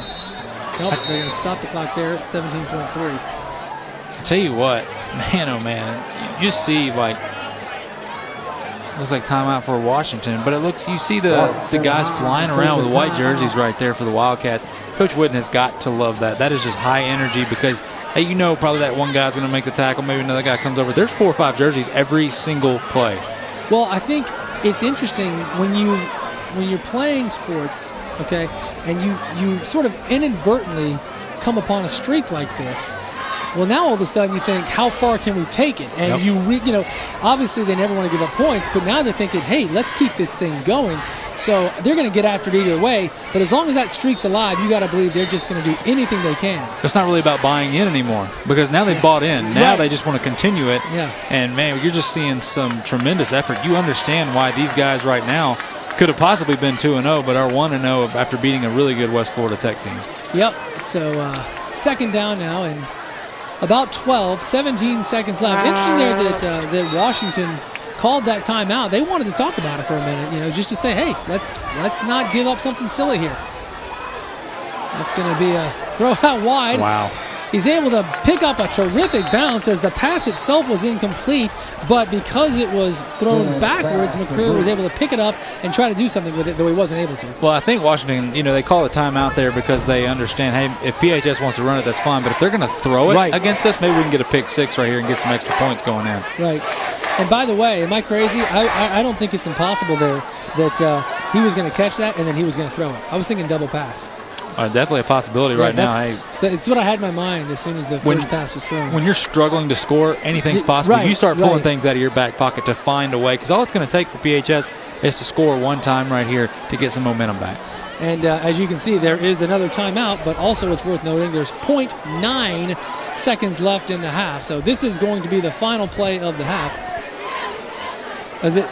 Yeah, they just changed it right there. Oh, they changed it. Sorry, I was using the scoreboard in the stands, which said 0.9, but instead it's 9.0, so my apologies. 9 seconds, though this still may be the last play of the half. It's third down and long, by the way. Third and almost 20, it looks like, for PHS. This time they are going to just run it up the middle. Not going to get anything. I don't think they were even trying to. And that may be... Washington's going to call another timeout right there. They're going to bring some heat right here on the punt. Expect it if you're PHS. And if anything, don't worry about getting, the punt anywhere necessarily. Just get it off. Just get it off. Because there's really nothing else you can do. I mean, you can't just say run around and down it because if you don't do it the right time, now Washington's going to get it on the 3-yard line or something. Yeah, or they could just, if they're anywhere, probably around the 30 because we watched him before the game and he was putting them through about 45 yards. So, yeah, that's what they're looking for right here. See what they can get out of it. But it's Kaya Storniola who would love to happen into an opportunity. Seems unlikely, but you never know. PHS is all the way back at their own 15-yard line, facing 4th and very long. So as you said, they're just going to punt it and Washington's going to send everybody to try and make the block. Keep in mind, Leonard has not done very good punting tonight as well. So, here's his chance to redeem it right there. And we know it's 17-0, but if they can get this punt off and get to the half 17-0, they'll take it at this point. And Preston Bozen is back, although I use the term loosely because he's only about 10 yards away from the line of scrimmage.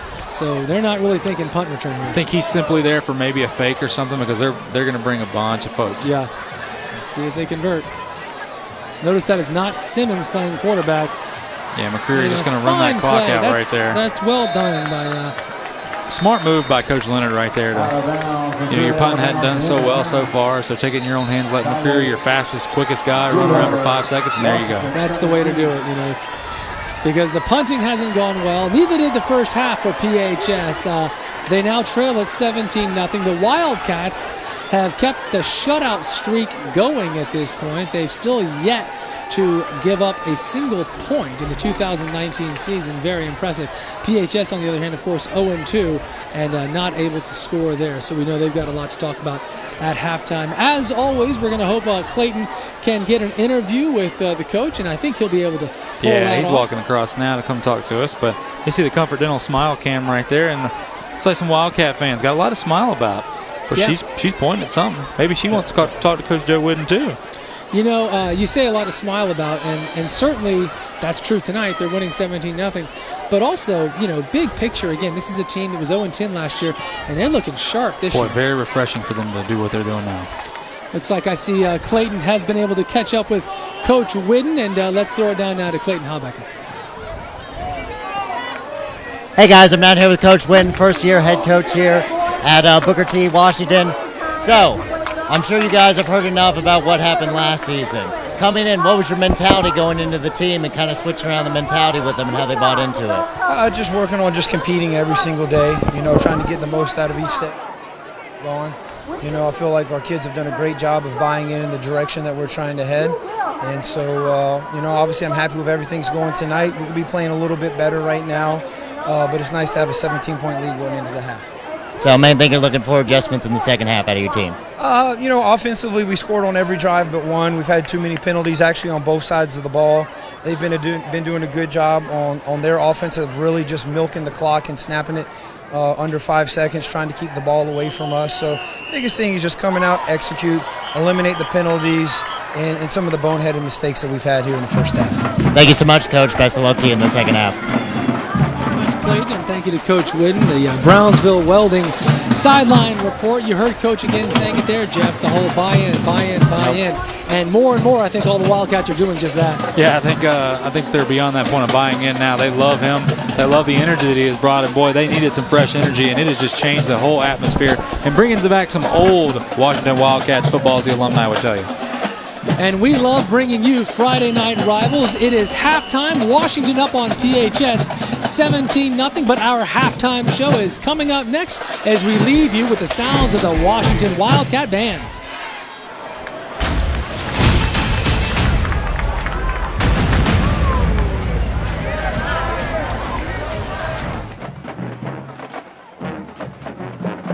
Glad you're with us here. It's halftime as the Washington Wildcats have come to Pensacola High School. They're leading it 17-0. It's our halftime show. We've got the Scholar Athletes coming up, as we always do at halftime. Got a couple of them for you tonight.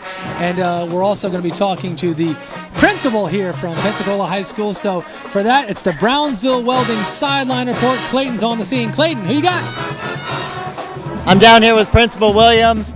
Great rivalry football game going on here tonight, but tell me a little about the school and what makes you most proud of it, Principal Williams. Really proud of it. We have such a diverse curriculum, diverse population. We have teachers that are really great teachers, and we really try to inspire and prepare our kids for ever-changing world. So I think we do a lot of things that prepare our students for after they leave here at Pensacola High School.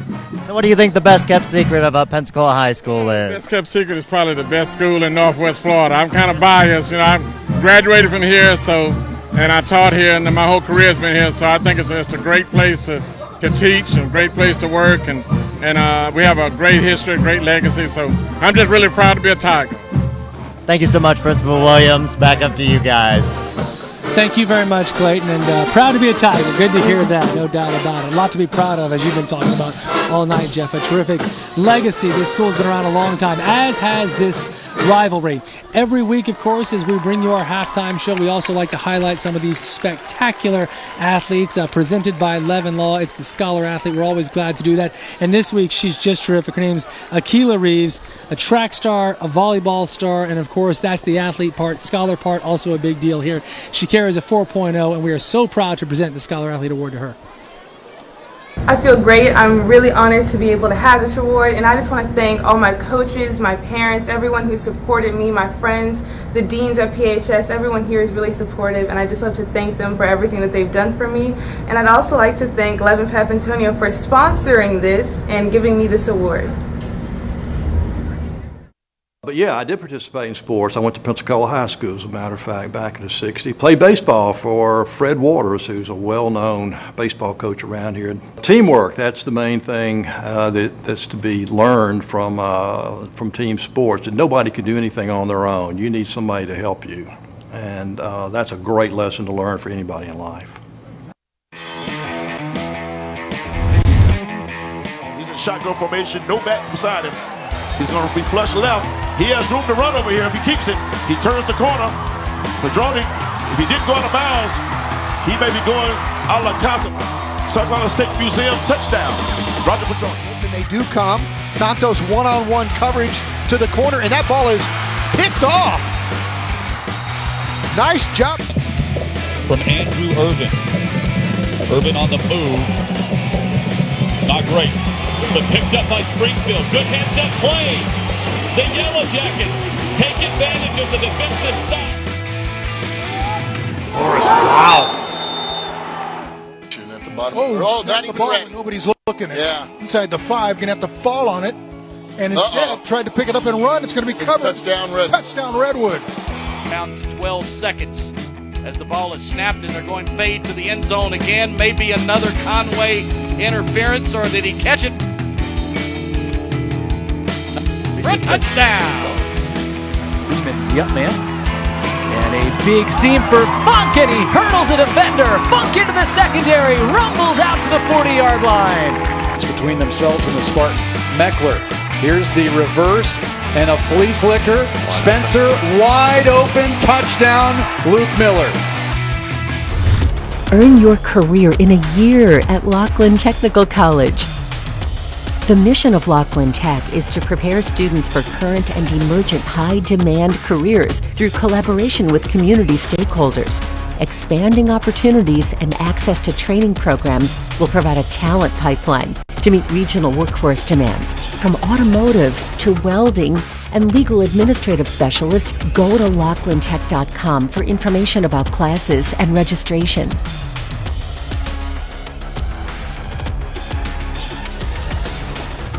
It's a great honor. I'd like to thank my coaches, obviously Coach Wooden, and my assistant coaches, Coach Smith and Coach Harris. I want to thank Levin Papantonio, and yeah, it's a great honor. I'm attorney Rachel Gilmer with Levin Papantonio. At Levin Papantonio, we understand the value of education and teamwork that is gained through high school sports. That's why we're a proud supporter of student athletes everywhere.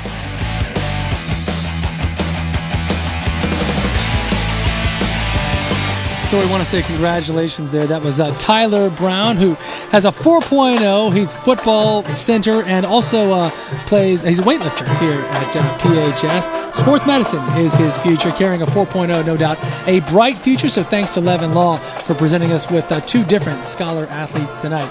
So it's halftime here. We're just a few minutes away from the second half action. And Jeff, when we think about stats in the first half, you can see Washington 42 yards passing, PHS 25 yards. Rushing, though, that was the big story. Washington runs for over 100 yards, and Pensacola 67, not bad, but obviously a big difference there. Total yards 153 for the Wildcats and 77 for PHS. So they're just sort of nearly doubling them up. Penalties were even, and one turnover there. So it was the rushing yards that made the big difference. Yeah, absolutely, and it goes back to what Coach Whitten said. PHS has also held the ball quite a bit. So, Washington may have doubled those stats, but once again, PHS has done a good job on defense, making stops and slowing them down the best they can. And you see 67 rushing right there for PHS, 25 passing. They're going to have to find a way to get that ball in the end zone. No doubt about it, and they would love to do it. They are going to receive the punt here. Remember, they won the coin toss at the beginning of the night. They elected to wait, so they'll get the ball when the second half gets going, and we're just about a minute and a half away. It's Friday Night Rivals, and we're glad you're with us, folks. It's Andy Citron presenting the halftime report.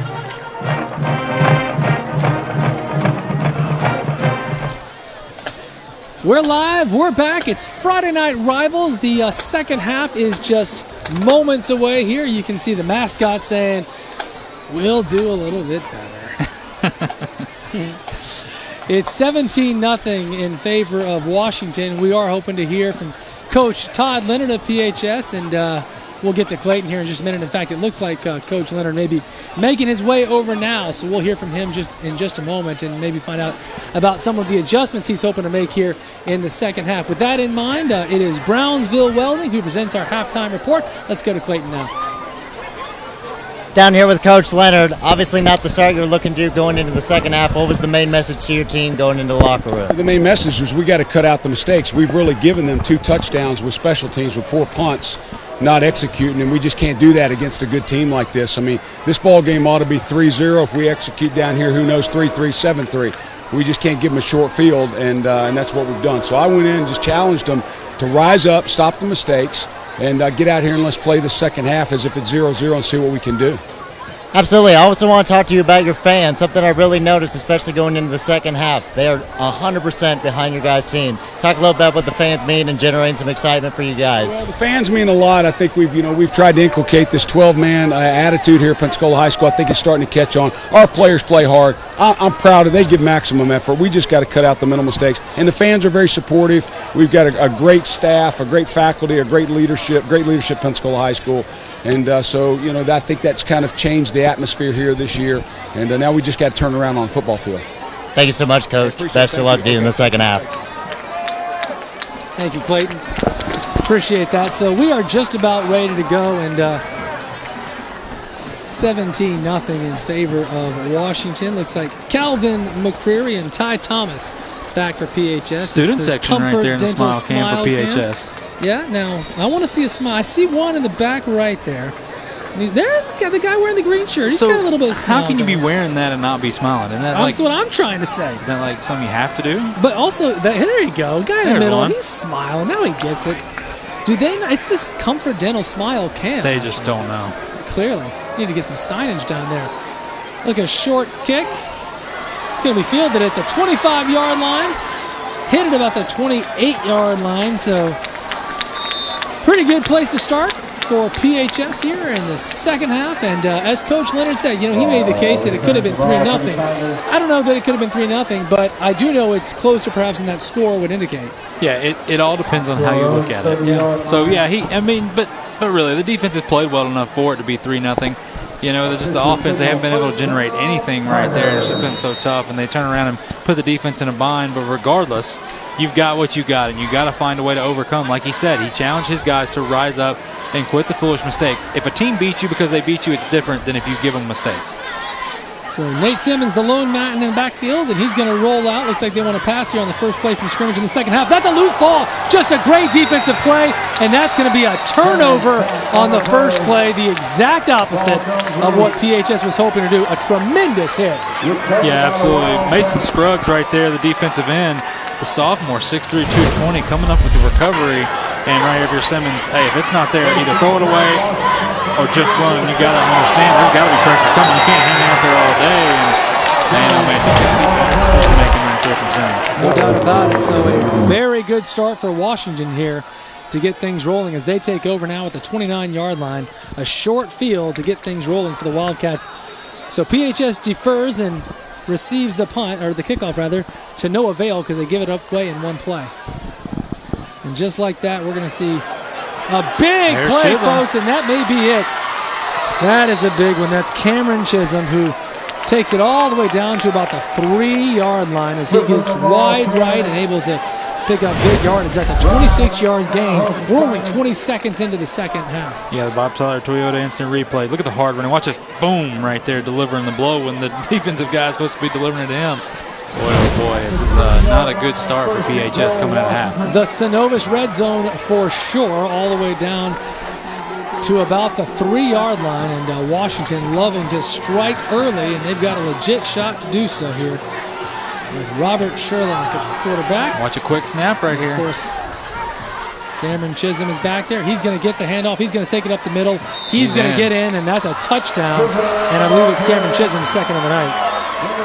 Yeah, I love this little play they run right here when they get on the goal line where they put the receiver in motion, almost like a little speed sweep. They fake the handoff and then come back up the middle. And PHS right there had two guys in the backfield, but didn't cut it down. Whenever you come through like that, you've got to break down and understand where that ball carrier is going to be coming.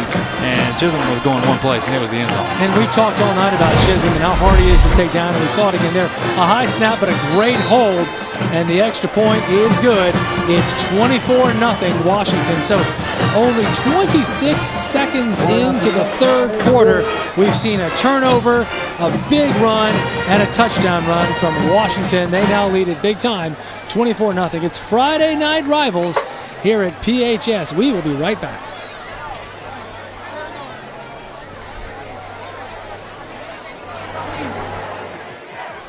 We are back live, and in just a moment, we're going to see a scene we've seen several times tonight, and that is the Wildcats of Washington kicking off to PHS. And once again, PHS is going to have Ty Thomas and Cameron Chisholm, I believe, in the backfield, trying to do something here. Check that. I've done it again. That's Calvin McCreary and Ty Thomas that they're going to have back at the 5. And the Wildcats going to boot this thing and try to play some more defense, which has been so impressive all year. They do exactly what they did a moment ago. It's a short kick fielded at the 30. Nice job, little pooch kick right there. Exactly, Washington's not allowing McCreary to get the ball. Now keeping the ball out of his hands, and they pick up maybe 3 on that very short return, and that's where PHS will take over at the 33-yard line. And, you know, I hesitate to bring it up because it's like mentioning to a pitcher when he's got a no-hitter going. Yeah. But the Wildcats taking a lot of pride in the fact that they're not giving up any points, and they haven't done so yet this season. Yeah, well, we're at 8 quarters now. It's incredible. Really is. I mean, and it's impressive. And the Wildcats, let's keep in mind, they played Pine Forest, and they played West Florida Tech, and now they're playing PHS. So it's not like they're playing playing slouches. And you know, when I was talking to Coach Leonard about that, I said, "Are you surprised? You know how well your defense has played?" He said, "Absolutely not. 100% knew we were going to be really good on defense." He said, "I didn't expect to shut out 2 teams in a row. That's really hard to do." As PHS runs it and picks up maybe a yard, maybe not even. But he said, I knew we were going to be really good. And so far, that, as we just saw there, has clearly been their strength. Yeah, and there's going to be a penalty right there. The ref blew the whistle, but Washington continued to try to take the PHS man down right there, and you just can't do it. I mean, that's unnecessary. You got to just, hey, when they blow the whistle, stop. I know you want to bring them down. You guys are tough. You proved you're tough. But come on now. That is unnecessary. You help PHS right there and give them a first down. Yeah, that's a case of the Washington defense taking a little too much pride in taking someone down and not knowing when to say when. So big movement of the chains here on the penalty. And now PHS at their own 48-yard line. Yeah, Coach Whidden over there getting on to the young man. And we talked about him earlier. Of course, what a great job he's done is Malcolm Moultrie. But Coach Whidden was not happy with him right now. No, I'm sure that he was not.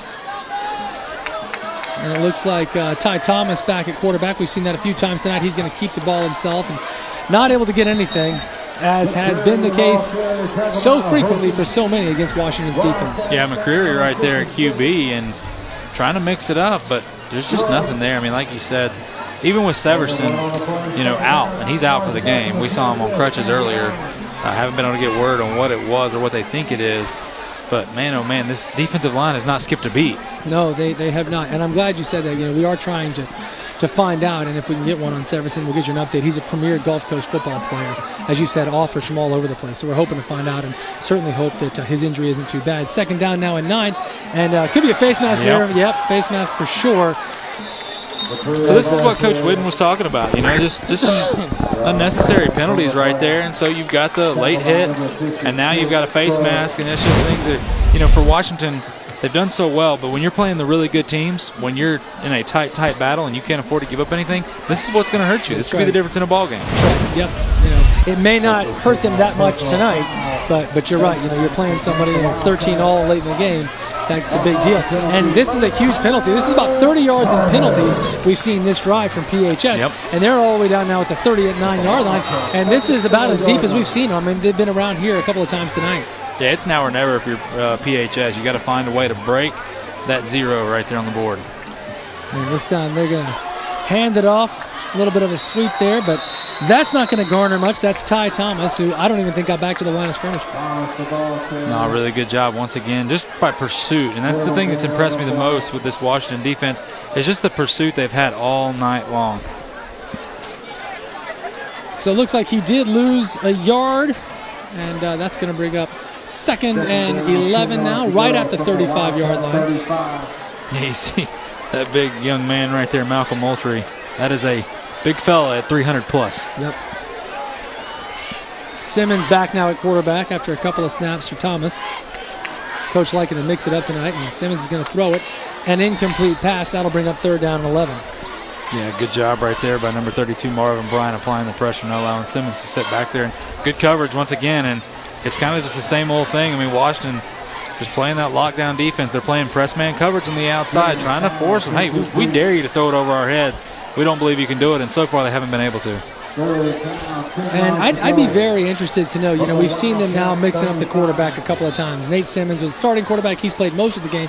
But Ty Thomas has taken several snaps. I'm curious if that's an adjustment or if coming into the game, Coach had that in mind.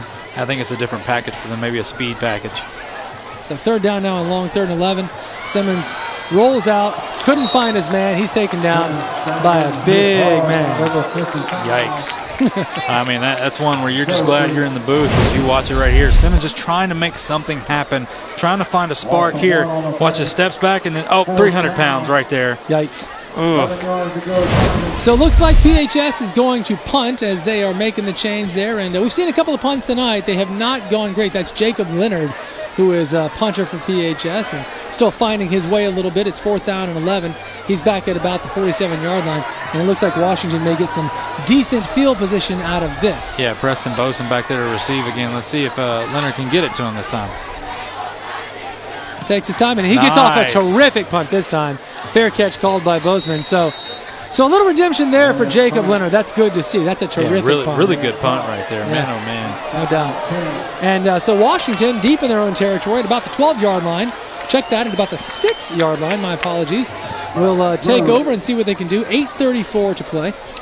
Yeah, I got a little, you talk about these schools having so much rich tradition. How about this for some notable alumni for PHS? Adron Chambers, he's a outfielder in the Cardinals organization. Jim Hodo, former MLB outfielder and catcher. Terrell McClain, former NFL player, along with Eric Shaw. Michelle Snow, WNBA player. Kay Stevenson, NFL player. John Webb and Mark Whitten, former Major League Baseball players. Demarius Randall, quarterback for the Cleveland Browns. It's an impressive list, no doubt about it. Robert Sherlock back now. It's going to hand it off. We've got another flag on the play, but a big gain of 7 or 8. It may very well be a hold, though. Yeah, Greg Bullard right there on the run. Yep. Seen him carry the ball quite a few times. Yeah, he's had a good night, but we'll wait and see. And there we go. Be a hold right there. Going to back him up. That's going to put him about the 2 to 3 yard line right there. Talk about Washington for some notable alumni. How about Ladarius Green? Former NFL player. Roy Jones Jr., we know him around here in Pensacola. Yeah, fairly notable, yes. Paul Hill, he's a director of mission ops for NASA. Wow. Cool. And you look at Derek Brooks, of course, Hall of Fame linebacker for the Tampa Bay Bucks, FSU, part owner of our Blue Wahoos, and then Daniel Chappie James Jr., first black 4-star general in the U.S. Air Force. Incredible. That's a heck of a list. And that's another run up the middle to about the 13-yard line, and looks like that may have been Bullard again. Yeah, I believe that was Greg Bullard who picked up a few. So, curious, Jeff, when you do notable alumni, I've worked with you now 5 games. You've never done it before. It just so happens we're going to your alma mater next week. Is this a setup so you can point out? I mean, pure silence. Yeah, Sherlock that's rolls what out you're wide. gonna He's going to keep it himself. And he picks up a few more. It's going to be 3rd and short now. So that holding penalty may not cost him, as it's going to be 3rd down at about 2. Yeah, you talk about notable alumni. Of course, next week I can name plenty of people from Northview that are notable, and I promise you, folks, I am not one. Oh, you don't have to say that, Jeff. We knew that. Well, you knew that. So we've got a player down right here for PHS. Looks like it's Tyshawn Knight right there. Sure hope he's all right. But yeah, you talk about, so you look at that list.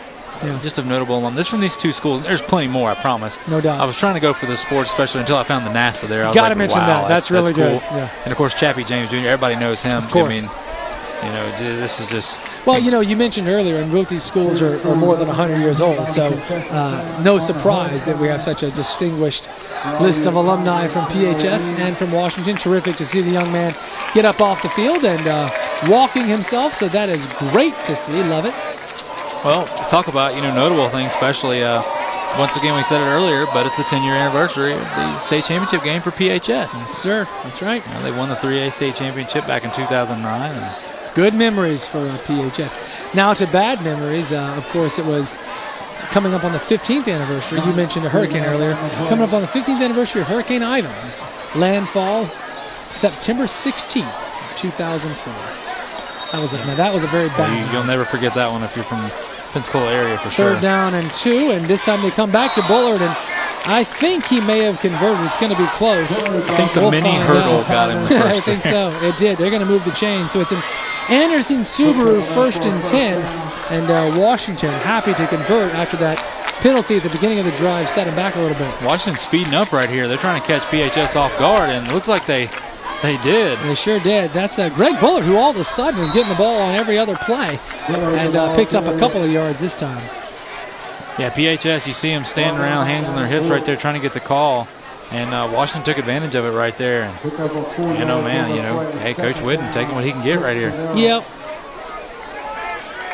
7 minutes to go. Just over that here in the third quarter. May have seen a little movement, but they didn't call anything. Mr. Bullard gets the call again, and he picks up another yard or two. That will bring up third down and about 4, it looks like. Yeah, you wonder right here if Coach Whidden, of course, he's trying to make some subs in and out of the game here, but how much is he going to try to throw the ball a little bit more, or is he going to try to milk this clock as much as he can? Some coaches, we watched Coach Bennett last week. He just keeps coaching his guys 4 quarters, and it's not a we disrespect you type thing. Yeah. It's, hey, we're trying to play 4 quarters, all right? 100% get that, Very nice handle of the snap, which is a little bit wide. They come back to Greg Bullard. He converts again. It's another Anderson Subaru. And I would say for the Wildcats, who are in this unique position of coming off the 0-10, and now it's so early, it's going very well. I think they have more cause maybe than most to say, don't let up. We've got to keep proving to our kids we can play, we can play, we can play. We've got a lot on the line because we're still getting some to buy in. Coach Whidden let me know earlier in the week that he feels like about 80% of his team is bought in and still 20% saying, I may do it my way. But right now it's going real well. There's a shot of Coach Whidden as we head to break. It's 24-0.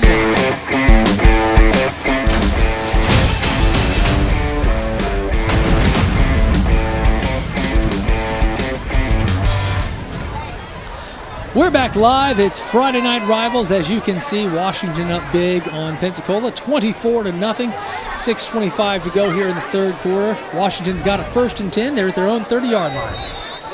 Robert Sherlock, the quarterback for the Wildcats. This is a play we've seen all night. Throws a little bit high, unable to convert. Intended target was DeAndre Smiley, Jr.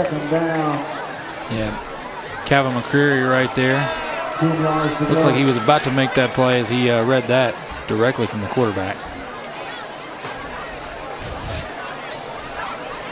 Second down now. 10 to go, as I said moments ago, from the 30-yard line.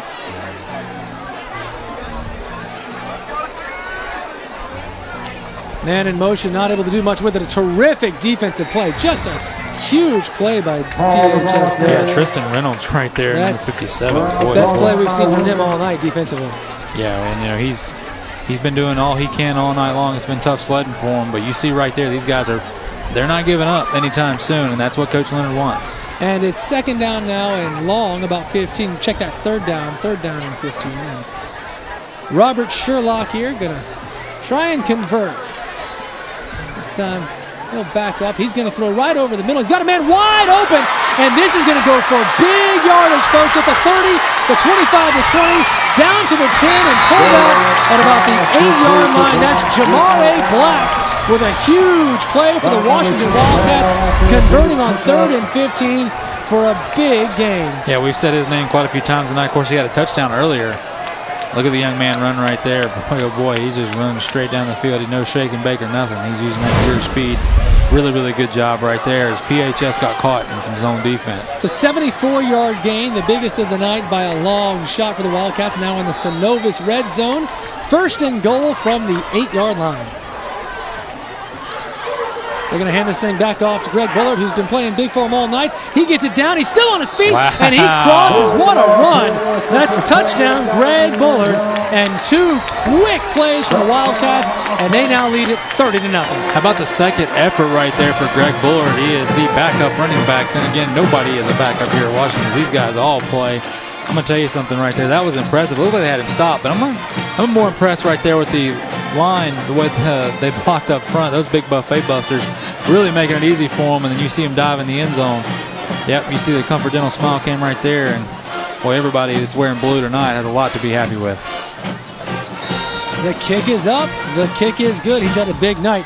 Kaya Storniolo, number 34. He's a junior. He's doing a heck of a job for Washington, and they now lead it 31-0. Meanwhile, the Brownsville Welding folks are happy to give us the sideline reports, and they'll do it again right now with Clayton Haubecker. Guys, I'm down here with the mascot, the Tiger, from Pensacola High School. Obviously not the result they're wanting to see going into the fourth quarter. I got to ask you, what is your insight? What do you guys need to do to turn this game around?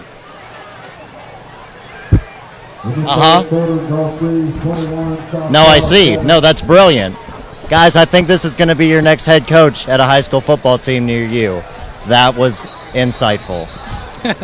Most insightful. So I think what he's saying is they go to the air and they just score. So the cool thing is we have no idea what he's saying, but Clayton used to be a mascot. That's true. He speaks mascot. Great point. That's he knows exactly. I didn't take that class in college, so I have no idea. I could barely pass Spanish, so there we go. So it's 31-0 Washington, and remember they are 1-0.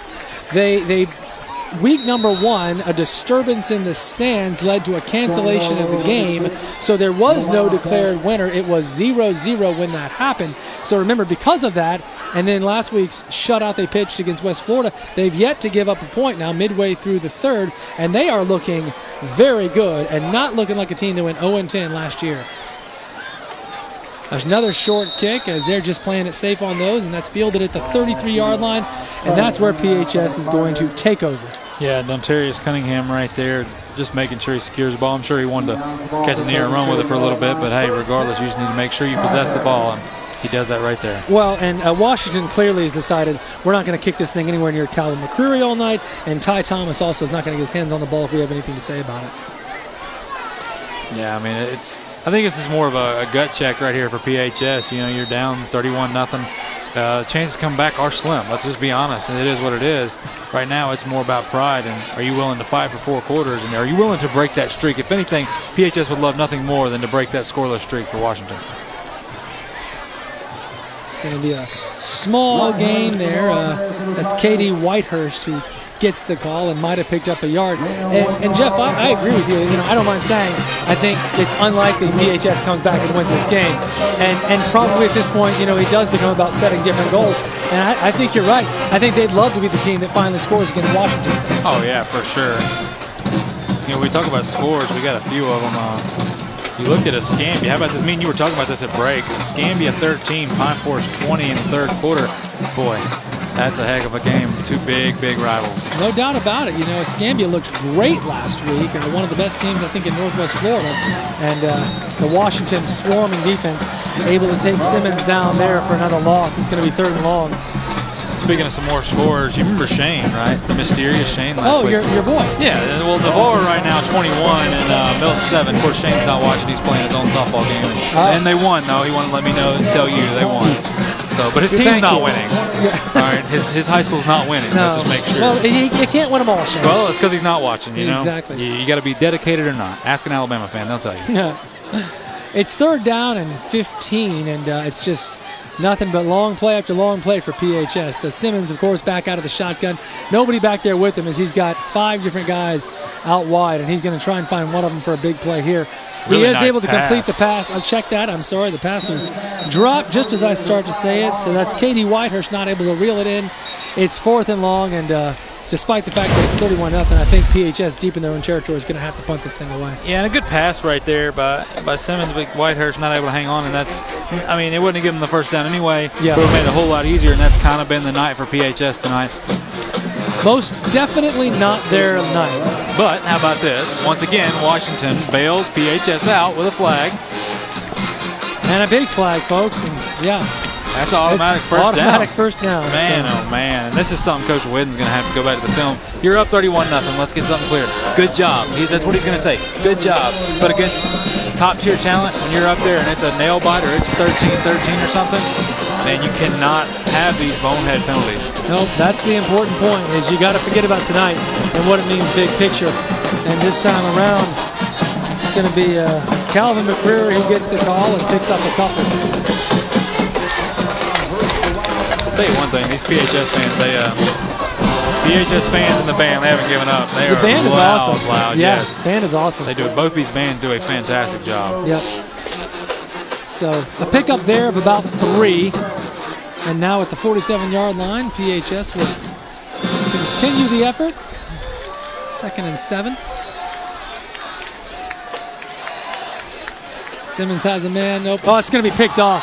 Had a man open, but threw it to the wrong guy. A big play there. Not only a terrific catch, Simmons ends up making the tackle. That's Miles Murphy right there, the young 5'7", 155 sophomore making the play for him. And I tell you what, Simmons threw it right to him like he was the one running the route. Well, it's interesting because about 3 feet to the right of that, PHS had a man wide open, but yeah, he threw it right to him. And a heck of a return, by the way. I almost wonder if his man stopped right there because there was open area and it was kind of miscommunication where Simmons thought he was going to continue to run the route. But hey, if he runs the route, he runs right into traffic right there. So who really knows what it is? But regardless, they're going to get on the same page. Hard to know. So now down at the 32-yard line, Washington will once again take over in terrific. Look at him just having a blast, too. Got the title belt right there, the turnover belt. Why not? That's a great play. And they're feeling good, up 31-0. They're 1-0, looking to make it 2-0. Seems extremely likely at this point. And on the move once again, they're going to run this thing right up the middle. And that's Greg Bullard, who's getting the ball a lot in the second half. Yeah, after Chisholm's had a heck of a night, too. Greg Bullard wanted to get on the action. Of course, he scored the last touchdown earlier. That really good second effort. And you see Washington's going to play everybody. But the thing is, folks, it's not because they're up 31-0. They play everybody anyway. They want to continue to build depth. But one person we hadn't really talked about is Eric Smith Jr. tonight. How about that? You're right. You're right. Expect to talk about him all night. Here's Bullard again, who makes a fine effort, nearly tripped up in the backfield, able to get back to about the line of scrimmage. Might have picked up a yard, but could have lost 3 or 4.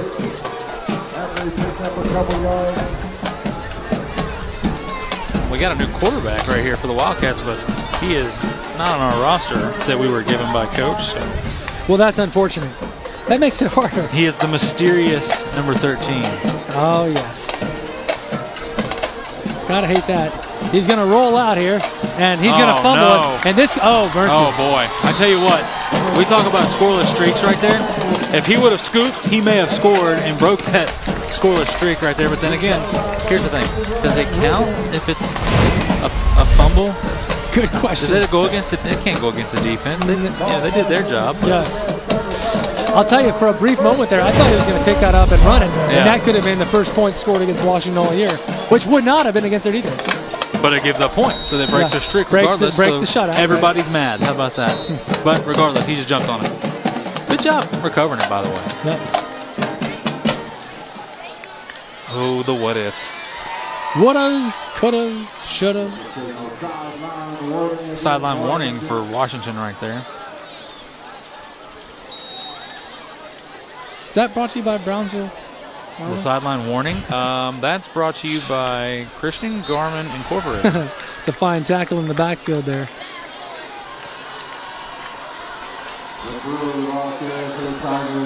So we talk about Anderson Subaru's our 1st and 10, right? Agreed. Okay, well, did you know that Anderson Subaru has a Subaru for you? No, I'm well aware. Okay, that's the 3rd time I've used that this year. I may shut it down because I've overused it, but I just want to make sure I got it keep in. it going. I can tell you who doesn't mind. Anderson Subaru. The good folks at Anderson Subaru. They say, don't you shut down that bit, Jeff. That's a money bit, literally. God, we're on a roll right now. 2nd down and just over 10 with 1:18 left as the clock continues to tick down. It's been a long night for PHS. Nate Simmons is going to throw. Nice He's got his man there. Right there. It's a fine play, and I think they may have converted there. That's going to be a 1st and 10 from Anderson Subaru. That's just beautiful. It couldn't have been any more perfect. You see right there Jacob Leonard on the receiving end of that from Simmons. And Simmons, boy, puts his foot in the ground. I like that he put his foot in the ground, stepped and made a throw, understanding he was going to get pummeled right there. Delivers a good ball to Leonard. Good job. It's a 12-yard gain for PHS, one of the bright spots of the night. Now at the 46-yard line. See what, PHS has had some success when they ran across the middle. It's just Simmons can't get any time to throw it across the middle. Yeah. And look, you pointed out earlier, a couple times he's held on to the ball maybe longer than he should have. He's under some pressure here, though. He's got to get rid of that. He's able to. Ooh, and he's look at that. Nearly picked off and then nearly completed. He took a big hit, too. Yeah, Moultrie right there, and we got a player down. Looks like Terrence Carter for PHS. He is rolling in some pain right there, and boy, that is not good. No, you hate to see it every single time. They're calling in the team. Oh, boy. Grabbing his ankle down there, the ankle area. We sure hope he's all right. But he is definitely in some pain. Yeah, he is. But you see right there, and we talk about Simmons not having enough time. Well, right there, Big Moultrie comes on through, busts his way through 2, offensive lineman right there for PHS, and just been the story of the night for him. No, that looked didn't want him chasing after you. So he stands up. He's hobbling a bit, actually not able to put any weight on that right leg. As you said, he was grabbing that ankle. He needs to be careful here. Somebody should help him out. You know, I don't want him hopping too far before he falls over. There he goes. Now he's on the bench. Good. We hate that he got hurt. We're happy he was able to get up, even though he's not putting any weight on it. Look right there. Oh, boy, his ankle. Boy, it just went in a weird direction. Right really? There. As you saw as he was falling to the ground. Yeah, you understand why he's in a little pain. Look at this right here. Is that Ladarius Powell? Yes, it is. And that's exactly what Simmons needed, and that's exactly what Ladarius Powell's been wanting all night long. Hey, I'm tall. Let me go one-on-one right here and use myself and my height. And, boy, he did. Yeah, Ladarius Powell, a terrific player. It looks like they called it out of bounds, though, so that's not a complete pass. But he's a player, Jeff, that we thought we'd see making big plays all night. Haven't seen much of that. Another testament to that Wildcat D. Yeah, but you see that one or two step drop, and he throws it up. And that right there, to me, that ought to excite Ladarius Powell and excite Simmons, seeing he almost made the play right there. They've got to take some chances like that. I mean, hey, you don't have any time. Just take a step and throw it. It's 31-0. It's just about figuring out what else you can do for the rest of the year. Terrific defensive play is tipped, but the pass is still complete, so that worked out nicely. And PHS on the move. Of course, that's Calvin McCreary who makes the catch out of the backfield. Looks like that may end up being the last play of the third quarter. Yeah, but you see right there how many guys are swarming around the ball. They're all 7, 8 guys are up here by the line of scrimmage, and that goes for the fact that PHS has not made those big passes to Powell and stuff down the field. So why should they play back? So that's why they got to find a way to make a deep pass and get some pressure off right here. Yep. So clock ticking down. It's 4th and 10. PHS going to punt. The question is, will they try and do so before the end of the third? The answer is a hearty no. That'll end quarter number 3. It's been very good for Washington High School, not only tonight, but so far all season long. Another shutout quarter, 31-0 in favor of Washington over PHS. This is Friday Night Rivals. We'll bring you the 4th and final quarter coming up next.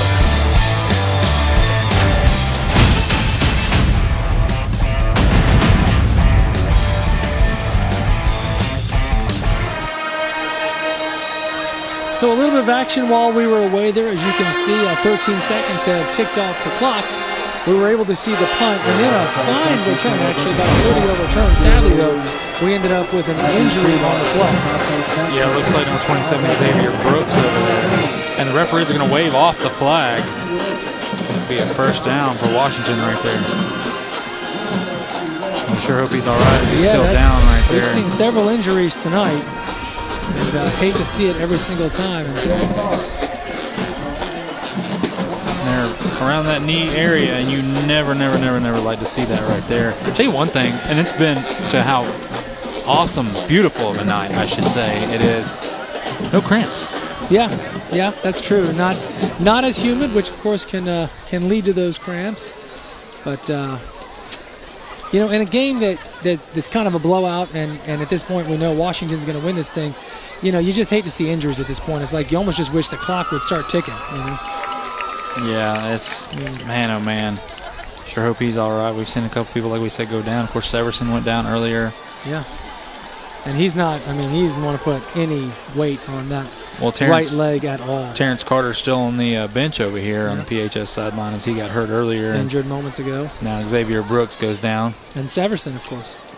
Yeah, Severson, like we said, I mean, no injury it doesn't matter who it is, but Severson, you know, big 6'3", 260, 270 senior right there. Yeah. He, you know, got some big-time Division I offers, as we see right there, Terrence Carter on the bench. You just sure hope that these guys are all right and are able to come back next week for sure. No, I mean, listen, it's taking a long time to take him from one side of the field to the other, so he's just not willing to put any weight on that at all. And it's been an active night for the training teams from both sides of the field. For sure. So Washington now is ready to roll as they will take over in good spot, the 41-yard line of PHS, and you have the feeling they'd love to just keep piling it on. Robert Sherlock's going to pitch it there.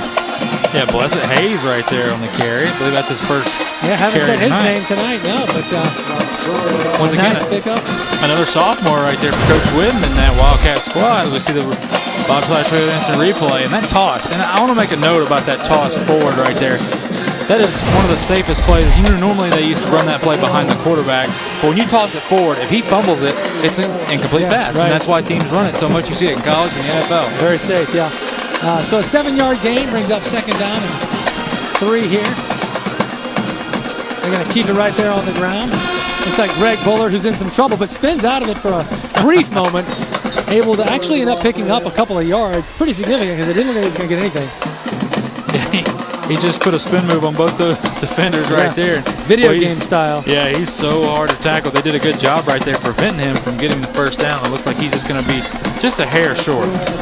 So 3rd and a couple of inches now. I would expect some more downhill running right here by the Wildcats to get that first down. You got it. It's Greg Bullard who absolutely converts. It's going to be an Anderson Subaru 1st and 10 now from about the 27-yard line of Pensacola High School. Yeah, you for PHS right there, just so close. You saw 2 guys in the backfield, and it looked like number 57 right there, Tristan Reynolds, and number 78, Christopher Smith, playing both ways tonight, by the way. You know, one thing with PHS, and it's so hard, is, you know, playing at the level, you know, no matter if you're 4, 5, 6A, whatever it may be, you got to have the roster size. It's tough when you have a smaller roster, and that's what forces Bullard these guys. again. He's got some room, and look at him having some fun there with a little bit of a stutter step and another big pickup of 9 or possibly 10. We'll see if the chains move. But that's what makes it so tough for a team like PHS and Coach Leonard, is they try to get everybody they can out here, but their rosters are just not as big as everybody else. I mean, if you look on the sidelines and look how many people they have on the sidelines and compare it to other schools every week, they're always going to be outnumbered, but it doesn't matter. Coach Leonard doesn't use that as an excuse. He said, hey, we got to go out and play football. And I'll tell you what, you look at the score and it's 31-0, but these guys, they keep buying into his system. They're going to be really good for the next few years. So that was indeed a first down, and they're just going to keep on rolling. Here he is again. 2nd time he's made a play here. And we got some flags going on right here. Blessed Hayes on the carry once again. It's going to be a face mask against PHS. So the Wildcats in significant business here as they keep going. And Blessed Hayes now carried a couple times. And this may be a case where Coach Whidden's pulling some of his starters to just keep everybody healthy. Yeah, we now see Ariel Steele come into the game for the Wildcats at receiver. Let's see who the Wildcats put at running back. And that's when where they've subbed a lot of people out. It looks like it's going to be Bullard back at tailback position. Yeah. The Synovus red zone for the Washington Wildcats in a big way down to the 5-yard line, already in very good position, winning big 31-0 and looking to add 6 more. We've seen them do this right here. It's almost like a quick huddle, and they're going to break right there, run over the line real quick, and sometimes they run a play, sometimes they go hard count. They're going to run it out to the right here. They've got some space, and he is not able to get in. Not able to convert there. Maybe picked up a yard or so. That was Ariel Steele. Yeah, good job by Ladarius Powell. Of course, we said his name playing receiver. Another young man right there that's playing some defense. Old Iron Man football is what you used to call it. You don't see it a whole lot, especially at schools at this level. Of course, next week we go play Northview and Baker. You'll see a lot of guys playing both ways. Smaller schools. And you just appreciate the effort, and you know how much time, because never coming off the field is just so tough. Now, when you were the quarterback at Northview, did you play both ways? Or? Occasionally, but, you know, I was just happy to be out there. Oh, a high snap and leaves some trouble. And Sherlock able to fall on it there. Does the wise thing, doesn't try to do anything with it other than just fall on it. Live to fight another day, they say. You know, we talk about next week, and you see right there is Sherlock jumps on it. It's a good play. But you're going to see a different atmosphere, and going into places like Northview and schools like Baker and stuff where that's all you have is football. It's small town community. You know, in Pensacola we have big city out here. You know, there's so many people that buy into it. But when you go into a small community like that, you just see it means so much more. It's kind of like when you talk about Alabama fans. You know, you go to Tuscaloosa, there's not really a whole lot in Tuscaloosa. You know, in Alabama and things like that, we don't have the things that big cities have, and that's why people really sell out for their football down here in the South. It's just we really pride it and take advantage of it. Looks like we've got a timeout on the field now. It's going to be 3rd and long after the bad snap there. We're going to take a break on Friday Night Rivals. It's 8:53 to go. Washington up big, 31-0.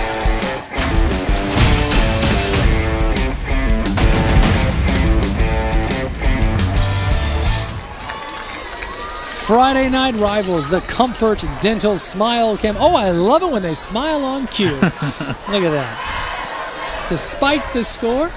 There we go. There you go. Look at this. Okay. Yeah. Looks like me and you before the game, after we drink our Red Bulls. You know, my kids do that all the time. I know there's a name for that. I can't remember what it's called. Is that the backpack thing? No, that's not the backpack thing. Oh, another bad snap here. And this time around, Sherlock's able to pick it up. He is going to try and do something with it. Throws it out of the end zone, though. Oh, great catch right there by the fan. How about that? Look at him. And he's wearing the Wildcats gear. Does that count? It does to him. It's a memory he'll have. He caught that ball on TV. That's true. Hey, and you know, who knows? Spurlock goes on to become one of the all-time greats. Now you caught a pass.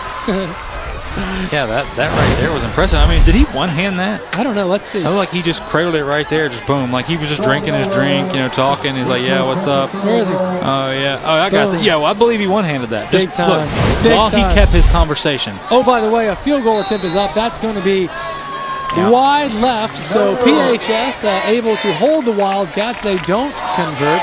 And that's notable, you know, if in fact Washington goes up by 36 points, they would have gone to a running clock. But that did not happen. 36 points separating two teams is when they would enact the running clock, but not to be, as PHS will get out there and try to get things going. Yeah, and right now, once again, we see, you know, all Coach Leonard's looking for is just he wants effort out of his guys. You know, he doesn't really care about the score. Yeah, he'd like to be winning, but at this point, he wants them, really, if anything, to go out here and break that scoreless streak. And it was 17-0 at the half, yes? Yep. There you can see Habecker having a good time. Every week gets to show off his arm, throwing the goods to the crowd.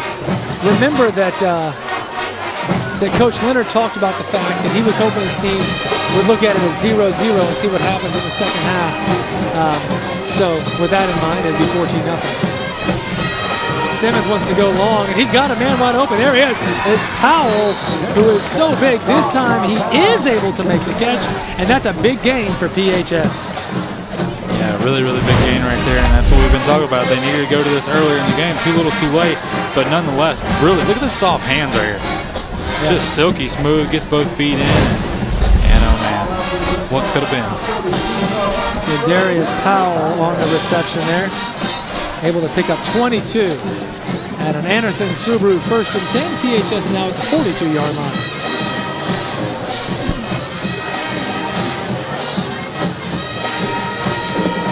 Simmons wants to throw, not going to, going to keep it this time. Check that, he's going to throw.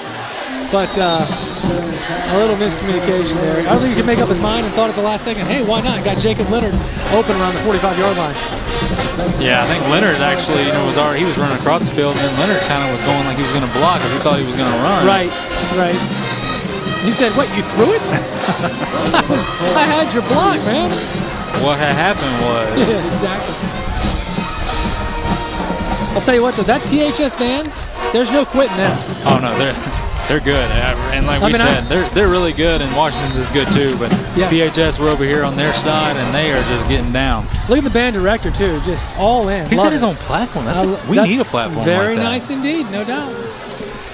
All right, so looks like 3rd and long now, and we have a timeout on the field with 8:29 to go. So looks like they want to talk about this one. It is 3rd. It is long, and you have any scores for us? Well, you know I do. So we're going to go right here, of course. South Walton and Baker. Baker 42, South Walton 7. Like we said, will be Northview Baker at Northview next week. What about that Pine Forest Escambia game? 20-20 right now in the 4th quarter. Boy, oh boy. How about this? Crestview, we had them last week. You know, a chance to redeem themselves playing a really good Godby team out of Tallahassee.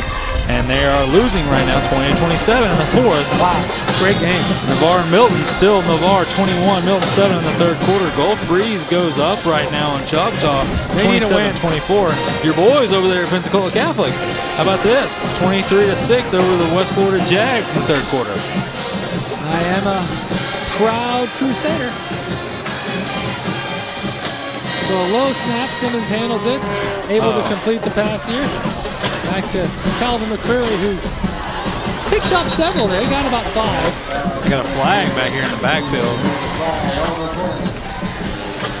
Not sure if it's in the area of holding, and boy, it will be holding. And I'm willing to bet that's going to be on big number 53, Tyrone Hurd right there. So PHS will go backwards yet again.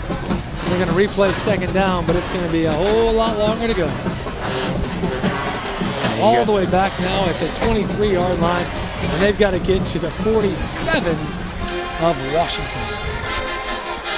About 25, 26 yards to go. You got Tyrone Hurd right there, number 50, and Elijah Howe right there. Number 50 is Elijah Howe, 53 is Hurd. Regardless, Coach Leonard doesn't care. He knows what happened. So second down, and like I said, about 26, maybe 27. Simmons going to get hit hard, and he's not going anywhere. Boy, has that been all night for him. I mean, that young man is going to be sore in the morning right there. Just, got to understand every single time just about he's had to run out of the pocket, try to find some space, and this Wildcat defense, give credit to them. Their pursuit has been fantastic. I think they're making a real strong case that they're the best defense on the Gulf Coast. Yeah, I mean, who's going to argue right now? You've given up 0 points. Yeah. And you're holding teams at things like 3rd down and 30, which is about the situation right now for PHS and Simmons. And you know that defensive line is just waiting for their chance to pin their ears back and come after him right now. Again, Simmons not able to get rid of it. Does a little shovel pass at the last minute and complete. That's a fine play. As he was going down, he almost did a two-handed shovel pass, Yeah, really good job by him. Instead, he could have just went down and been done with it. Drew the defense, open up a man. That's like an old Johnny Manziel play like there, like, boom, got it. Well, still, though, it's going to be 4th down and long, and Jacob Leonard is on to punt for PHS. Yeah, which, you think, well, why punt? But they don't want to make it any easier for Washington. If they don't punt and they don't convert, now all of a sudden Washington's got great field position, so you just can't do it that way. Yeah, it's just one of those things. You're like, oh, you're down 31, but hey, you don't you're down 31. Yeah, again, you go for it, you don't get it. You're not down 14, right. Things like that. They understand what's going on. Yep. Well, PHS is going to take a timeout. Maybe they're going to talk about it. Yeah. 4th down and about 15 for the Tigers after a pickup of about 15 on a terrific play from Nate Simmons. But they do want to discuss. They had Jacob Leonard, the punter, on to punt, and I got to believe they're still going to do that. But, Coach wanted to talk about it. Well, it looked like number 44 right there, Melvin Black, came in a little too late. Maybe that's what it was, is he wasn't paying attention. So Coach Leonard right there going to get his guys ready. At this point, it very much, and before this point, honestly, it's very much a learning experience for PHS. It's, what are we doing right? What kind of mistakes are we making? We're down 31-0. That doesn't mean we can quit. You still play like it's 0-0. Yeah, this is one of those things that, they're going to remember for the years to come. Hey, when you're down big, it's really easy to go out and bust your tail when you're in a ball game. But it says a lot about your character whenever you're down. How are you going to continue to fight? And that's life. Things are not always going to go in your favor. And next week it may be 7-7, and they need to remember how, you know what I mean? Things they learned this week pay off next week. So Leonard is going to punt, and he gets off a good one too. Yeah, good boot. Nice hang time right there. Really nice. And that's fielded right at the 34-yard line, and that's where Washington is going to take over. Yeah. That's Preston Bozen, who's been receiving those punts and kicks all night for the Wildcats. Interesting to see. Looks like Sherlock and the boys are going to come back out. Coach Whitten's keeping his starters out there. A little bit surprising. Oh, look at the band right there for the Wildcats. I'll tell you, as I look at the two bands right now, we have a little bit of a band-off situation. The Wildcats are all in, but the PHS over here says, hold on now. So PHS has this, they call it the 12th man right there. Did you see the shirts? And those are the leaders for the 12th man. I love it. Or woman. 12th woman. Yeah. So we got two women right there. Thank you very much. The 12th human. Although the shirt does say 12th man. Yeah, I mean, so in your defense. That is probably the first time you've come to my defense. I take it back. I know. You didn't mean it. You didn't realize what you were saying. Significant mistake. Maybe another handoff right up the middle. That's Bullard. Greg Bullard. And he's been effective. You know, it's interesting. When I talked to Coach this week, I don't think he mentioned Greg Bullard. You know, when we were looking at the starters, Greg wasn't there. And yet in the second half, it's been all Greg Bullard as another player for PHS hobbles off the field. Yeah, Daniel Davenport right there, the linebacker for him. And we got a Washington player down as well. Yeah, see, this is what you hate to see. A game with a score like this and these guys getting hurt. This like he's holding his ankle. See if we can get a number for you. It's like number 71 right there. That'll be Marshall Ham, big 6 foot, 285 guard. So yet another injury, which we do hate to see, but we are going to take a quick timeout on Friday Night Rivals. There is 6 minutes, 40 seconds to go, 31-0 Washington. We're live, we're back, and we're glad you're still with us. It's not a very close game, 31-0 in favor of the Washington Wildcats, who, as you probably know by now, certainly if you're watching us, you know, they lost 10 games out of 10 last year. This is good to see. A nice round of applause from the audience. Mr. Ham for Washington, who spent that entire break on the field. And Jeff, this is a scene we've seen all night. Yeah, on both sides of the ball, and it's you hate it. I mean, regardless, no matter what the score is, when it's 31-0 like that, boy, you just hate to see it. And you sure hope the young man's able to come back next week. Yes, you fully do. Healthy, along with everybody else here that's been hurt, and it's been a long list of names tonight. So to finish the thought, the Wildcats 0-10 last year, 1-0 this year. They looked very good in the first week, a game that ended up in a no decision because of a disturbance in the stands, but it was 0-0 when that occurred. So they're officially 1-0. They've yet to give up a point this season. They're up 31-0 tonight and making a case for just being one of the great turnarounds in a long time. Sherlock, the quarterback, going to hand this one off back to Greg Bullard, who's got another big run, and that's going to be an Anderson Subaru first down at the 41-yard line. Yeah, and at this point for Washington, you almost, you've seen injuries and things like that. You want to continue to play for 4 quarters, but at some point you're going to have to say, hey, we're just going to have to cut our losses here. Let's try to run this clock out. 100% agree. 100%.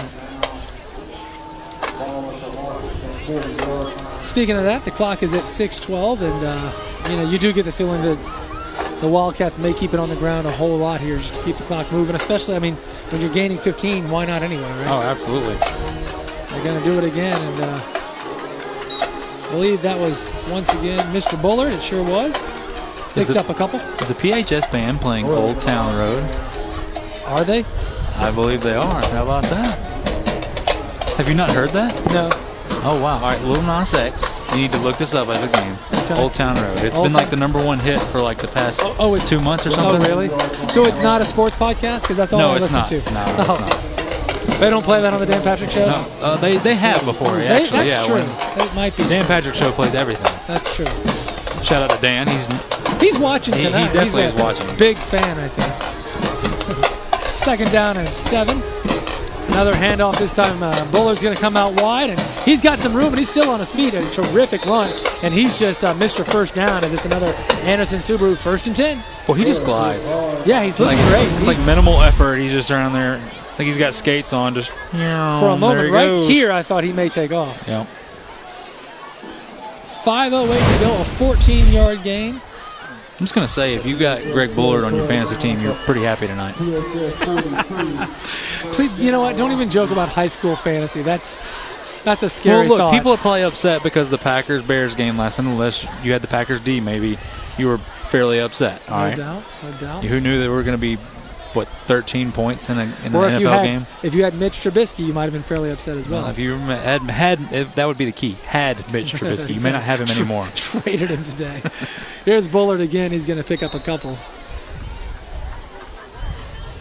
And indeed, it seems the Wildcats are content to allow the clock to tick now down to the 39-yard line. Second down, about 7, maybe 8.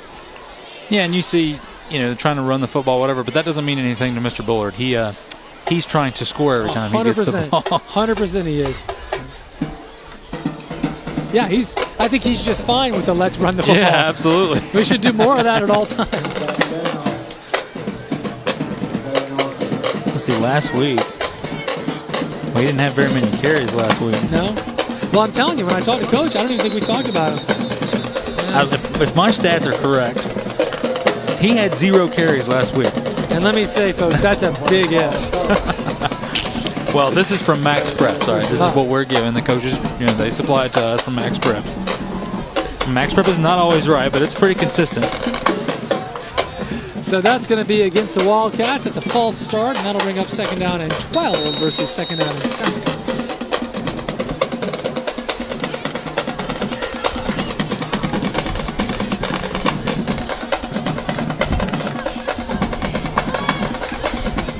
Letting that play clock run down. Absolutely. And the game clock down to 3:35 now. 5 on the play clock. It's Mr. Bullard again, who finds some room out wide, gets behind his man, and has a big gain still on his feet, folks. He's gone, They're folks. not going to catch him. What a run. Big time play. Got behind his blocker, waited for something to open up, and just takes off. Big touchdown for the Wildcats. And that will now start the running clock with 3 minutes to go. Yeah, you're going to see the Bob Tyler Toyota instant replay. Watch this right here. Great move. 2 defenders missed. Now puts his man out front. Really, really good block by Rashad Blunt right there, the senior coming in. And, hey, once he makes that cut, he's gone, folks. It's a 44-yard touchdown jaunt. And yet another injury on the field, although it's a PHS player. They are getting him up quickly, but he's not running off the field. He's limping off the field. Almost looks like it may be a cramp the way he's kind of walking. Yeah, he's straightening up just a little bit. So now Washington on for the extra point. They've done a whole lot of that tonight. And, of course, it's Kaya Storniolo. He's got a tough last name to say, but I've said it so many times you'd think I'd know it. Storniolo. Kaya Storniolo on for the extra point. It's up. It's looking really good. That's the best-looking one we've seen tonight. It's 38-0 now in favor of the Washington Wildcats, who are scored 17 in the first half, now 21 here in the second half, and the clock is just going to keep on running. Yeah, and Victor Dixon was the injured Tiger right there that came off the field, number 7. But yeah, it's hey, Bullard right there, you got to love the effort coming through. He doesn't really care what the score is. He doesn't care what we're trying to do. He's in there to do one job. He's trying to prove for himself. He had, like we said, he had 0 carries last week. I'm willing to bet he's not going to have 0 carries anymore this year. I would agree. I think next moving forward, he's got a solid future. So the clock, as we said, is a running clock now. We're waiting for the kickoff, but you may have noticed the clock hasn't stopped. And if you're thinking, what's going on? Why is the clock running? Once a team is up by 36 points, when you've got 36-point separation, you move to the running clock format, and they just let it go. And that's what they're doing right now, down to 1:22.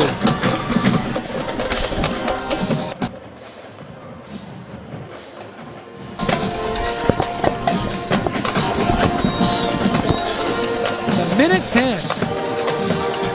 Washington now ready to kick it off, and it looks like PHS will get the ball one more time in their hands, but that clock's not going to stop with exactly a minute to go. McCreary and Ty Thomas are back. That ball's going to be fielded, and whoa, just a terrific tackle. Ty Thomas was able to field it, but didn't get anywhere before he was taken down. Yeah, look like Peyton Daniels right there flying in there to make the tackle. Really good job. He's had a really good night all night, especially on special teams, making some key tackles. There you go. Look at that. Getting down. Yeah. Having every reason to feel really good about it tonight and this season as Washington moves to 2-0. And Jeff, they've done it again. They have pitched another shutout. This defense has yet to give up a point 3 games into the season. Yeah, that's been something special. I mean, you just don't see that anymore. And hey, you know what? Man, hats off to them. You wish the best of luck for both these teams. Never know, we may be seeing them some more this year. But hey, PHS, keep your head up because you got a young team. Coach Leonard knows that. They're going to continue to go out and fight, and they showed some bright spots tonight. They just got to find a way to put it all together. Yeah, a long night for them, like you said, a couple of spots here and there, but they've got a long way to go. We know that they graduated 22 seniors, so it's no significant surprise that it's a bit of a rebuilding. The game is over. Final score, 38 for Washington. Pensacola High School shutout. We're not done though. Coming up, we're going to tell you who our player of the game is, and of course we'll hear from the winning side. Stay tuned to Friday Night Rivals.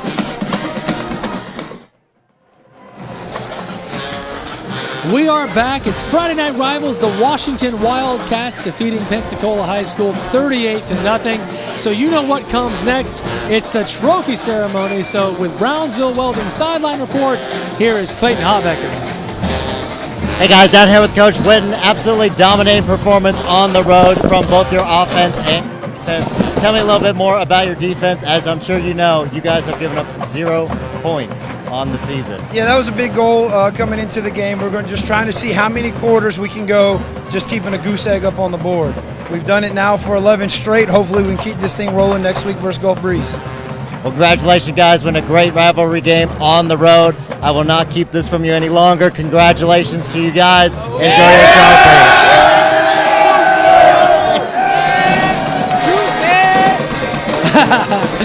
Did you hear that last word? Did you hear what somebody said there? I heard goose egg! As they did it again. No points given up by Washington, and that really is going to be a topic. So, Jeff, with that in mind, it is time now for us to pick the player of the game, and there are a few good choices. Who you got? Well, I've got to go with that Washington defense. Yeah. And last week I gave the Escambia defense a shut out Crestview. I just think it's so hard to shut people out. But this week, even more so that you went, like Coach said, 11 quarters without giving up a point so far. So, hey, how about this? How about shout out Malcolm Moultrie, Mari Severson, Eric Thomas Jr., Marvin Bryan, Eldrick Robinson, Tavian Dale, A.J. Simmons, Juwan Stroud, Peyton Daniels, the whole defense. If I forgot somebody, I'm sorry. All of you did fantastic tonight. No, they should be extremely proud. 11 straight quarters at this point. They've yet to give up a point. They win big tonight on the road against Pensacola High School. It's a rivalry game. Washington's got to feel very good about the fact that coming off a season where they won no games, they are now 2-0. And as you heard Coach say, playing Gulf Breeze next week. Yeah, I mean, just look at, you see the highlights right here. Look at the high energy. These guys are flying around. Tell you what, PHS is going to be seeing white jerseys in their sleep tonight. And just hats off to them. Did a fantastic job. No doubt about it. With that in mind, we say thank you all so much for watching, hopefully enjoying Friday Night Rivals.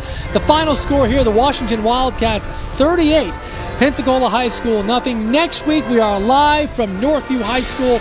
Should be a good one, and hopefully you're going to join us for that. Until then, it's Friday Night Rivals. Do not forget to catch Dan Shugart, Steve Nissom tonight on Channel 3 right after the news for Prep Football Final. You'll see highlights from this game and every other game up and down the Gulf Coast. They're the best. They're on tonight on Channel 3. Have a good one, everybody.